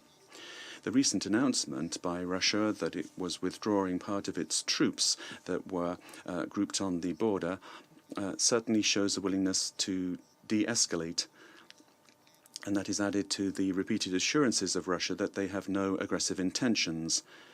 That should play a significant role in reducing the level of tension and to restoring indispensable trust that's necessary for preventive diplomacy. In the same regard, my country understands from the recent address of the President of the United States of America that we need to favor dialogue and that there will be refusal of confrontation, because this would have disastrous consequences for all. Mr. President, the situation is certainly not simple, but it's precisely because it isn't simple that it needs to be addressed serenely and with the greatest sense of responsibility. And it's with that goal in mind that we would like to reiterate our call to all parties involved to show restraint and to favor dialogue and negotiation in order to preserve stability and peace in the region. We encourage all initiatives which are carried out in favor of de-escalation and a resumption of dialogue, and we call upon the parties involved to make better use of the diplomatic channels that exist to begin de-escalation. In this regard, the Normandy format and the Minsk agreements are reference frameworks. The Minsk agreements give the outline for a peaceful outcome to the different claims of the parties, and that's why they have been endorsed by the United Nations. The implementation of these agreements is essential in order to ensure a cessation of hostilities and restore the borders of Ukraine and provide a better humanitarian response, whilst opening up the way for restoration of peaceful neighbourly relations and possibly also renewed economic relations. My country calls upon the parties to respect the commitments that they have made and to build on what has been achieved, this foundation of what has been achieved, and to resume dialogue. The call for dialogue from the Mr. Antony Blinken, Secretary of State, is a step in the right direction. Certainly, my country is firmly attached to respect for the sovereignty and territorial integrity of every state. These cardinal principles are enshrined in the United Nations Charter and in the founding act of the African Union. They are the cement of a social contract as members of an international community. In conclusion, on behalf of my country, I would like to call upon this Council to be more mobilized than ever in order to stem this fear and reject any confrontation. We must use the tools of peace that we have, and that we can do when we show that we are united and responsible. Thank you. I thank the representative of Gabon for his statement. I will now make a further statement in my capacity as Deputy Minister of Foreign Affairs of the Russian Federation. I listened very carefully to the discussion, to the statements which were made by colleagues, and I would like to dwell on some issues that were touched upon.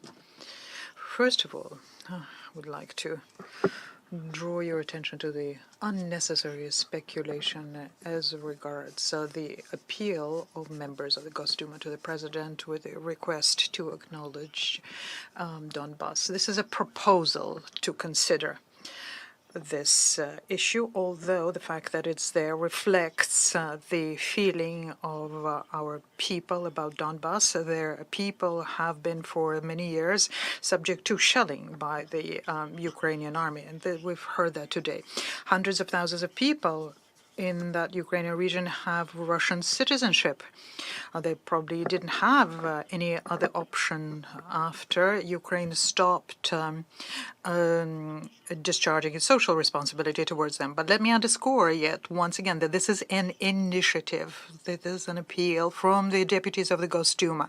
So what we need to do is concentrate on the implementation of the Minsk agreements, and many have said so today, rather than speculate about this. Although it is also equally important to make sure that we avoid discussing these issues within the Security Council. Otherwise, we will be discussing any decision of any parliament in the world here.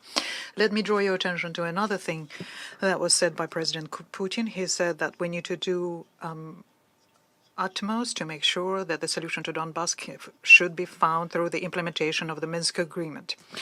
Distinguished Minister cleverly talked about the background, the prehistory to the issue today, and I don't think the picture he painted was a correct one. It was one-sided and superficial. Let me just recall one historic period which preceded an issue, namely an illegal and bloody coup d'etat in Kiev in 2014. The radicals and nationalists came into power then. They refused to have a dialogue with the Russian-speaking people. They threatened them. The Russian language is being discriminated and continues to be discriminated against. Versions of history are being put forward, which include even the glorification of Nazi criminals. This is something that happened and continues. And this led to the separation of the Crimea and reunification with Russia as a result of a referendum. So the conflict now is something that has to have a clear picture, which is a reflection of a real situation. Now, as regards to the alleged prepared aggression of Russia against Ukraine, well, some people are very usefully, in inverted commas, put forward the military scenarios. And this was done by the Secretary of State of the United States. And he listed the provocations that could be used as a pretext to invade Ukraine. And this is regrettable. I would even go so far as to say that they are dangerous because they bring in more tension into the already tense atmosphere. But these are words. And statements. We made a large number of statements of various levels which underscore what it is that we propose, that we intend to do. And it's very unfortunate that those statements at the highest level that came out of Moscow were not heeded. But those are statements. So what do we have on the plane of actual facts? The fact is that the Russian forces were in the Russian territory and remain on the Russian territory. And the day before yesterday, some of the units, after their exercises, were returning to their home bases in Russia. And the Russian officials have been saying, I am saying that my country is conducting drills in our own territory in the regime that we deem needed. Also, there are some other facts that I would like to draw your attention to. Facts in addition to words. Ukraine is violating the Vienna document of 2011 on confidence-building measures. On the Ukrainian side, there is 122,000 troops. The United States last year provided weapons to Ukraine to the amount of $650 million. That is a lot.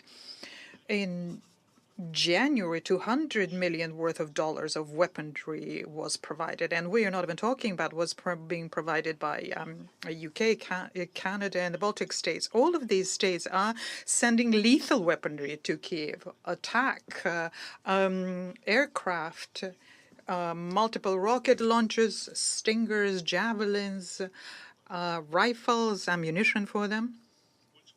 Poland is providing ammunition for 122, 125 millimeter weapons, which are banned under the Minsk agreements, as we know. So this information aggression, constant statements about the Russian aggression, why they need it in order to be able to supply all of these things under the pretext of the Russian aggression. So what we see here is obvious, is the desire to bog down the discussion about the legal obligations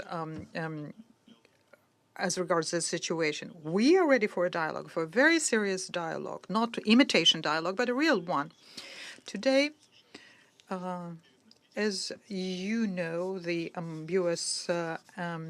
ambassador in Moscow received our reaction on the issue of your security guarantees, and we do hope that this will be very carefully looked at in Washington, because it's a very detailed and written document. Thank you. For that, I am resuming my function as President of the Council. And the representative of the United States has asked for the floor for a further statement. You have the floor. Thank you very much. I had hoped that what we would hear in response from our Russian colleague, a response to Secretary Blinken's call for Russia to announce today without equivocation that they do not plan to invade Ukraine, but instead it was a continuation of the disinformation and the rhetoric that we continue to hear and we've heard before. The Secretary of State laid out the facts. He laid out the facts that we see on the ground and that all of you are seeing on the ground very clearly. And what we all see is escalation, including the decision by the Russian Duma to call for recognition of a separatist movement in total disdain for the Minsk agreement. And hopefully, as you stated, this will not go, it will not go any further. But let me just say clearly for this room, for all of you who called for diplomacy, we will continue to intensify. We will continue to escalate our diplomatic efforts, and we call for Russia to cease confrontation and accept our invitation to dialogue. We will look forward to engaging at the negotiating table to discuss the response that the Russians sent to us just this morning. And I will end by saying what Secretary Blinken said today. He did not come here to promote war, but he came here to prevent war and to find a way to a peaceful solution. Thank you. I thank the representative of the United States for her statement. I now give the floor to the representative of Ukraine.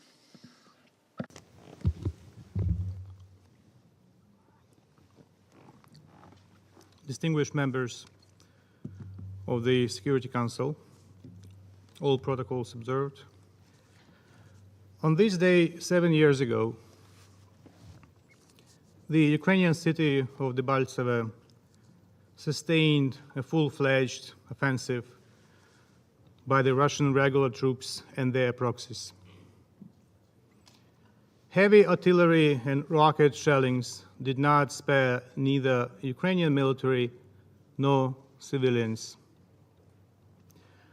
All this happened despite the disengagement line agreed by Ukraine and Russia under the Minsk Memorandum of 19 September 2014. The second document in the set of the Minsk agreements, which clearly defined the Debaltseve is a government control area. This happened despite the Minsk package of measures was signed a week earlier, and its first provision contained commitment to comprehensive ceasefire. This is just one example of how Russia violated the agreements almost immediately after signing them. So far, disrespect to undertaking commitments remains the hallmark of Russia's strategy. Only this morning, the Ukrainian Stanitsa Luganska was shelled with heavy weapons from occupied territory of Donbass. Civilian infrastructure damaged, including a daycare center.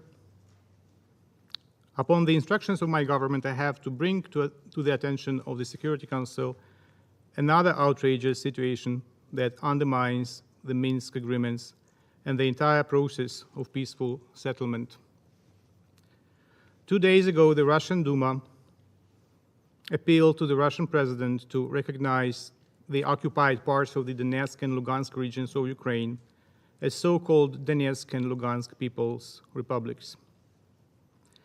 This decision runs counter the commitments undertaken by Russia as a signatory of the Minsk agreements.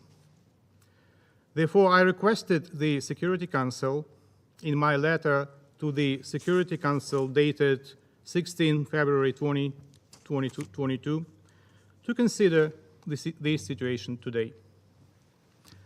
Our standpoint remains unchanged.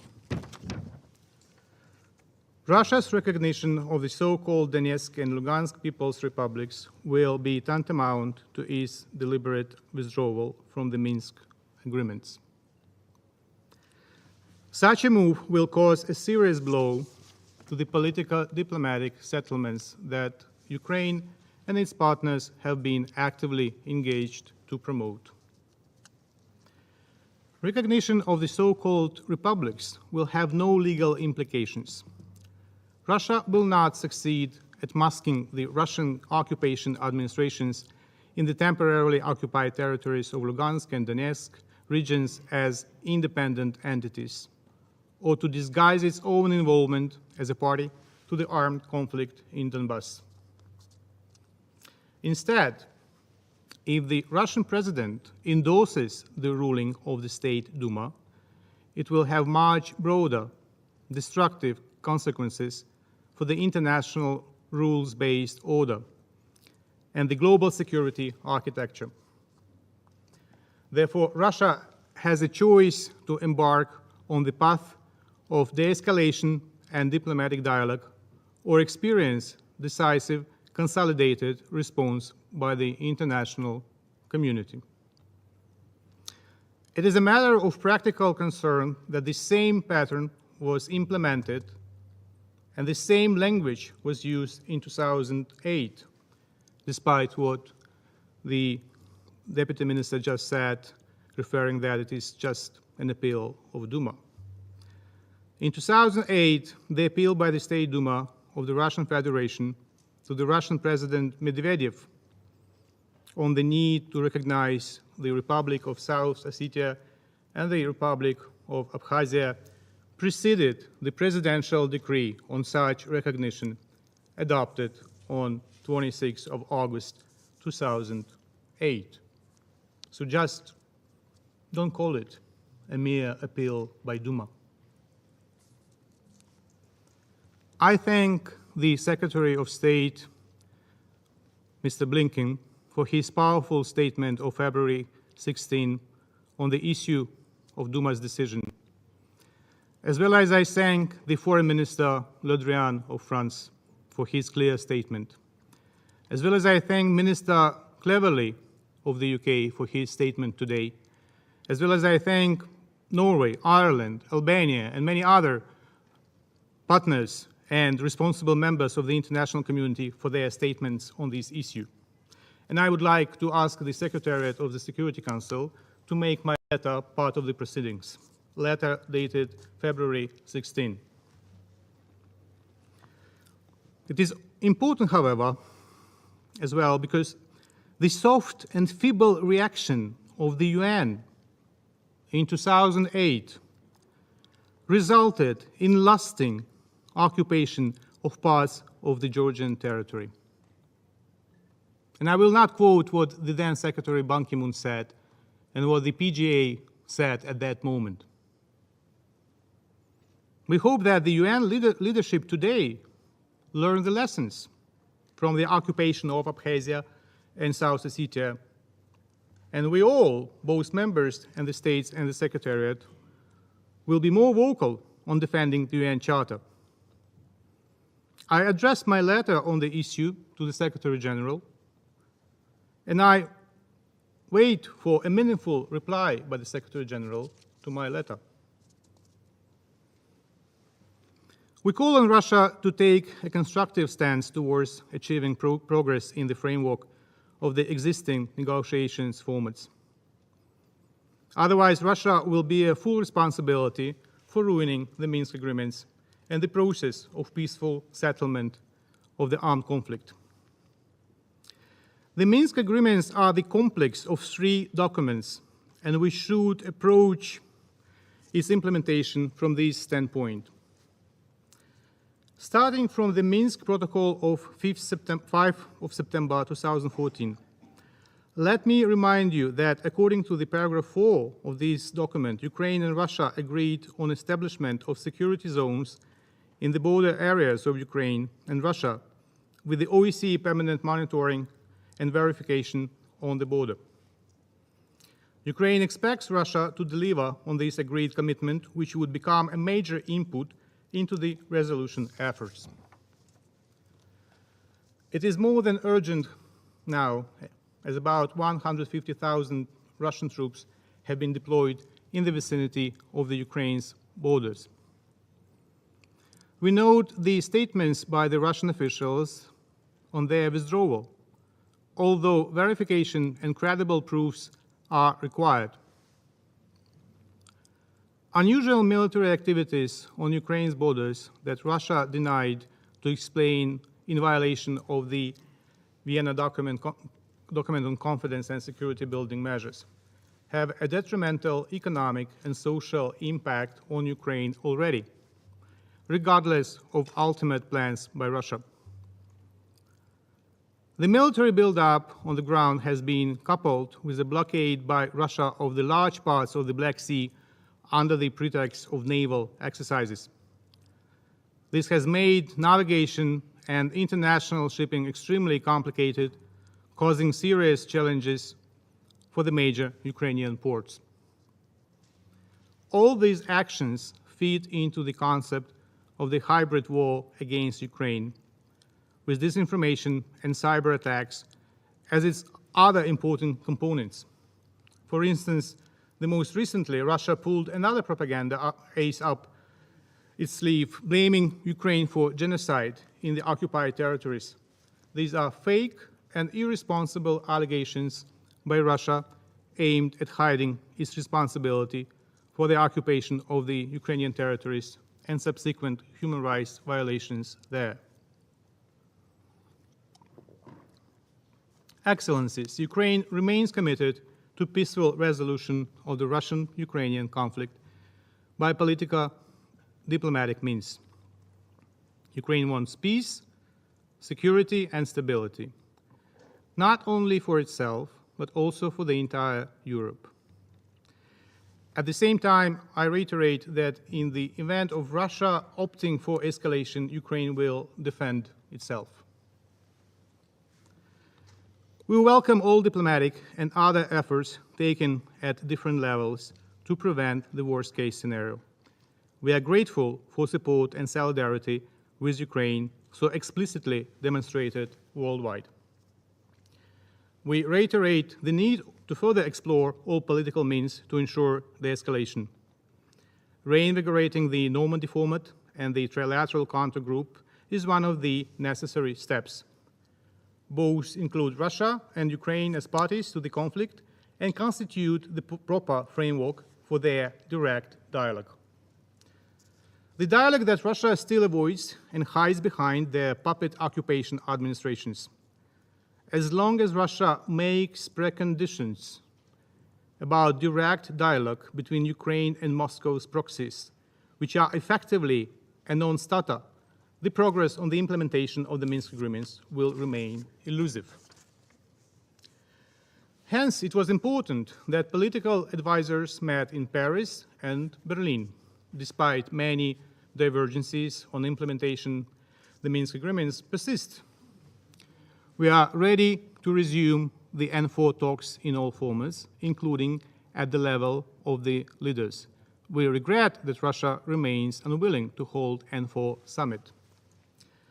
The last time our leaders met in Paris in December 2019, the decisions adopted then remain unimplemented by Russia, despite Ukraine regularly put forward concrete initiatives on ceasefire, humanitarian demining, withdrawal of troops and hardware, mutual release of detained persons, opening new entry-exit points, ensuring unimpeded access of the OEC SMM throughout the conflict-affected area, as well as implementation of the political provisions of the Minsk agreements.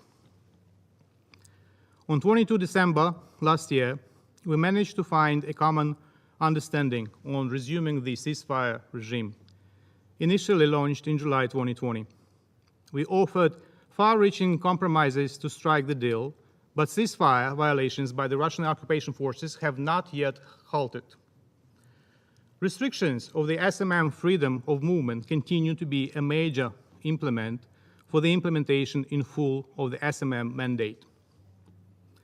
During the last meeting of the TCG on February 9, Chief Monitor Chevik provided statistical information confirming that 90% of restrictions of the freedom of movement of SMM patrols occur in the temporarily occupied territories of Donbass. We call on Russia to ensure unfettered access of the SMM throughout the entire territory under its effective control, in particular in the border areas. This is practically important against the backdrop of Russia's decision not to extend the mandate of the OSCE border observer mission at the Russian checkpoint Gukova and Donetsk, shut down last September. In this regard, we support the initiative by France and Germany to establish a coordination and verification mechanism for the OSCE SMM. On the political track, discussions on such issues as implementation of the so-called Steinmeier formula, the special order of local self-government is in certain areas of Donetsk and Luhansk regions, amnesty law, modalities of local elections so far continue to be blocked by the Russian side. The Russian representatives simply refused to continue discussions on the working proposals submitted by the Ukrainian delegation back in June 2020, relating to the special order of the local self-government in certain areas in Donetsk and Lugansk regions of Ukraine, and other issues on the agenda of the political working group.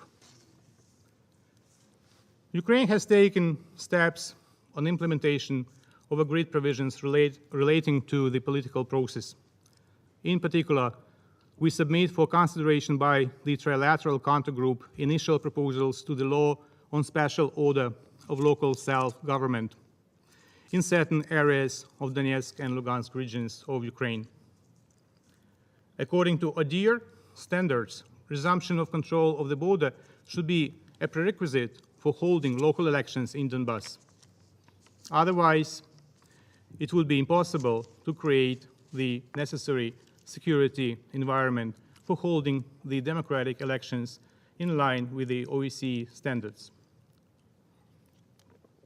Excellencies, it remains up to Russia to take decisions that would lead to full implementation of the commitments it has undertaken under the Minsk agreements, signed by President Putin's ambassador to Ukraine, Zurabov, in blue ink.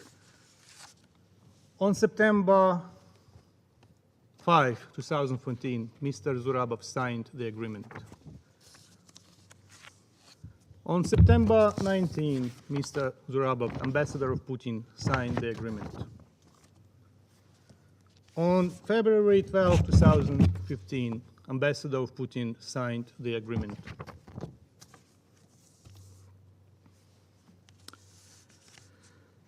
Drawing lessons from the past, we urge Russia to abandon its long-lasting strategy on Ukraine, based on threat and use of force against the territorial integrity of Ukraine, based on fundamental principles of peaceful relations enshrined in the UN Charter. But before I end, let me address Sergei Vasilievich по-русски. In Russian. Recently, the mass media disseminated a text which is attributed to your colleague, Ms. Saharova. Please allow me to quote. From the viewpoint of international law, geopolitical transformations of 1991 did not result in the disappearance of the Soviet Union as a subject of international law. The state, which was called the USSR, did not stop, but rather continued its existence under international law. End of quote. So I wonder, how do you feel in Security Council as a representative of the USSR? That would seem to be what the document now says. When I hear such text and when I listen to Comrade Montan, I want to repeat the same words I said at the exact same meeting on the Minsk Agreement's implementation on the 18th of February 2020. These words of a very famous Russian poet, Yevtushenko, they were said in 1962. And the poet Yevtushenko then said, "Let them tell me to calm down. I will not stay calm for as long as the inheritors of Stalin are still alive and walking the earth. It would continue seeming to me that Stalin is still in the mausoleum." Sergei Vasilievich, we are in the 21st century. Let's get back to the UN Charter and let's start implementing the Charter. Let's change Article 23. Let's implement Article 22, 24, and 108. I thank you for your attention. I thank the representative of Ukraine for his statement. And I now give the floor to the representative of Germany. Thank you, Mr. President. Germany is grateful for the opportunity to speak in today's session. We would like to thank you, Undersecretary General DiCarlo, the Special Representative of the OSCE, Chairperson in office in Ukraine and in the Trilateral Contact Group, and the head of the OSCE's Special Monitoring Mission. Together with France, Germany stays committed to achieving progress in the Normandy format, which plays a central role in advancing the implementation of the Minsk agreements. Many obstacles remain. However, the reaffirmed ceasefire of July 2020 proved that progress can be made if political will is there. With regard to recent reports on increased shellings in eastern Ukraine, we recall that the agreement must be observed, and it is utterly unacceptable that to attack civilian infrastructure. On 26th of January in Paris and on 10th February in Berlin, talks were held. All participants committed themselves to the full implementation of the Minsk agreements and to continuing talks in the N4 and in the Trilateral Contact Group format. In this respect, we express our strong concern about the resolution of the Russian State Duma calling on the President of the Russian Federation to recognize the self-declared People's Republics of Luhansk and Donetsk as independent states. This would run counter to the Minsk agreements and constitute a further breach of Ukraine's sovereignty and territorial integrity. Mr. President, in this tense situation, it is very important to establish facts and to identify disinformation. We commend the OSCE Special Monitoring Mission's indispensable role in establishing facts on the security situation. We must ensure that it can carry out its full mandate without interruption throughout Ukraine. This is why we leave the German, and France does the same, and other partners, seconded staff on the ground. This is also why we are deeply concerned about the restrictions of SMM monitors' freedom of movement and destruction of their equipment. Mr. President, in these days we cannot evaluate the state of the Minsk agreements without factoring in military developments in the region. In recent months, an unprecedented military buildup of Russian forces has taken place on the Russian and Belarusian side of Ukraine's border. It is next to impossible to not perceive this as a threat or the preparation for an attack. We deplore that Russia has so far failed to provide any satisfactory explanation for this course of action. The UN Charter is crystal clear in this respect. It prohibits not only the use of force, but also the mere threat of using force. Germany fully supports the sovereignty, territorial integrity, unity, and independence of Ukraine within its international recognized borders, in line with the principles enshrined in the UN Charter, the Helsinki Final Act, the Charter of Paris, and all OSCE commitments. In order to diffuse tensions, we have stepped up our diplomatic efforts in close coordination with our French partners.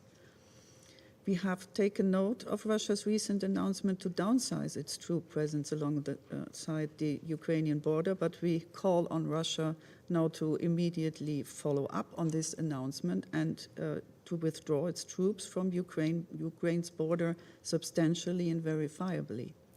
Russia should be aware that any military aggression against Ukraine would entail severe political, economic, and geostrategic consequences. Moreover, we urge Russia to provide full transparency regarding its military activities. To this end, Russia should make full use of the information and consultation mechanisms provided for by the Vienna document within the OSCE framework. Together with its partners and allies, Germany remains open to discussing with Russia security concerns of mutual interest. Mr. President, if a sovereign member state of this organization adopts an aggressive posture towards another sovereign member state of this organization, this is not something the United Nations and its member states should be casual about. It is good that the UN bodies stay abreast of the situation around Ukraine, and we will have a debate in the General Assembly on 23rd of February. Germany certainly will remain strongly committed to finding a diplomatic solution, and we hope others will too. Thank you.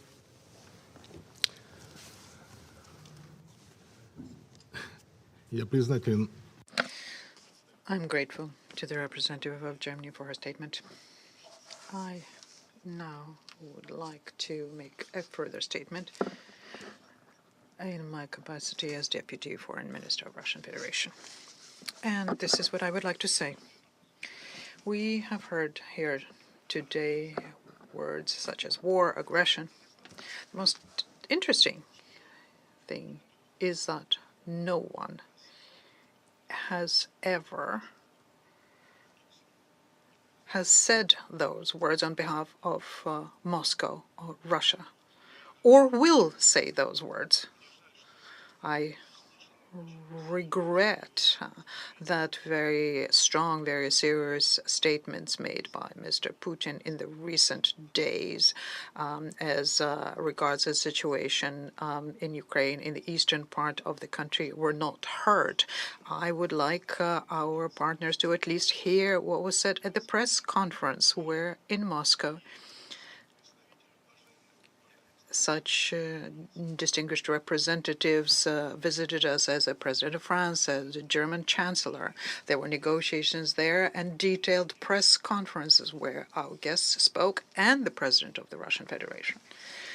We have a meeting today on the Minsk package of measures, and I am very satisfied with the fact that most of the statements stated that the Minsk agreements are a very clear and the only international legal framework, so to settle the inter-Ukrainian conflict. By the way, I have a great deal of respect for our interpreters, how they manage to keep up and speed with what they're saying and to do it correctly. Well, let me then make two requests here. I have two statements here. Zelensky called the Minsk agreements totally without merit.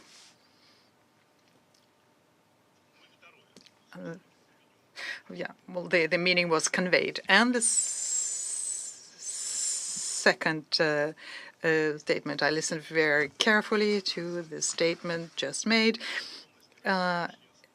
including the illegal nature of the Russian membership at the UN and Security Council. Unfortunately, I have to say that it's not the first time representatives of other countries, including Ukraine, want to self-aggrandize using this argument.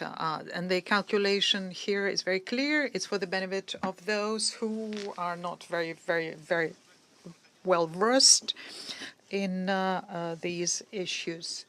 Well, if we are going to discuss whether or not Russia went through the procedure of becoming a member of the UN, well, we could ask the same question of Ukraine. Maybe Ukraine is also a Ukrainian Soviet Socialist Republic. Russia is a successor state to the USSR. Ukraine is a new statehood. As regards poems and quoting them, it's a very good thing when a political message is in a poetic form, but I do like poems myself about beauty, for example. It's by poet Zabolotsky, a Russian, a Soviet poet. And the question in the poem is about beauty, whether the beauty is a vessel itself or whether it is the fire that the vessel contains. And I would hope, I hope the interpreters managed with that, but I would compare beauty with wisdom. And we have to make sure that we come up with wise decision when it comes to also the settlement in Ukraine on the basis of the Minsk package of measures. Thank you. I once again resume my function as President of the Security Council. And we do not have any names on the list of speakers anymore, but I would like to put my question to the briefers, our briefers, and ask them whether they would like to make comments. Ms. Rosemary DiCarlo, Under Secretary General for Political and Peacebuilding Affairs. I have no further comments to make. Yes, thank you. Mikko Kinnunen, a special representative of the OSCE chairperson in office in Ukraine and in the Trilateral Contact Group. Mr. President, also no further comments. However, I would very much like to thank for possibility to participate in this briefing of the UN Security Council today. Thank you. Спасибо большое. Thank you very much. Now I'm putting the same question to His Excellency Mr. Yashar Halitchevik, Chief Monitor of the OSCE Special Monitoring Mission in Ukraine. Thank you, Mr. President. I'll join my fellow briefers, and thank you. I have no further comments. And now the question is to Ms. Tatiana Mantian.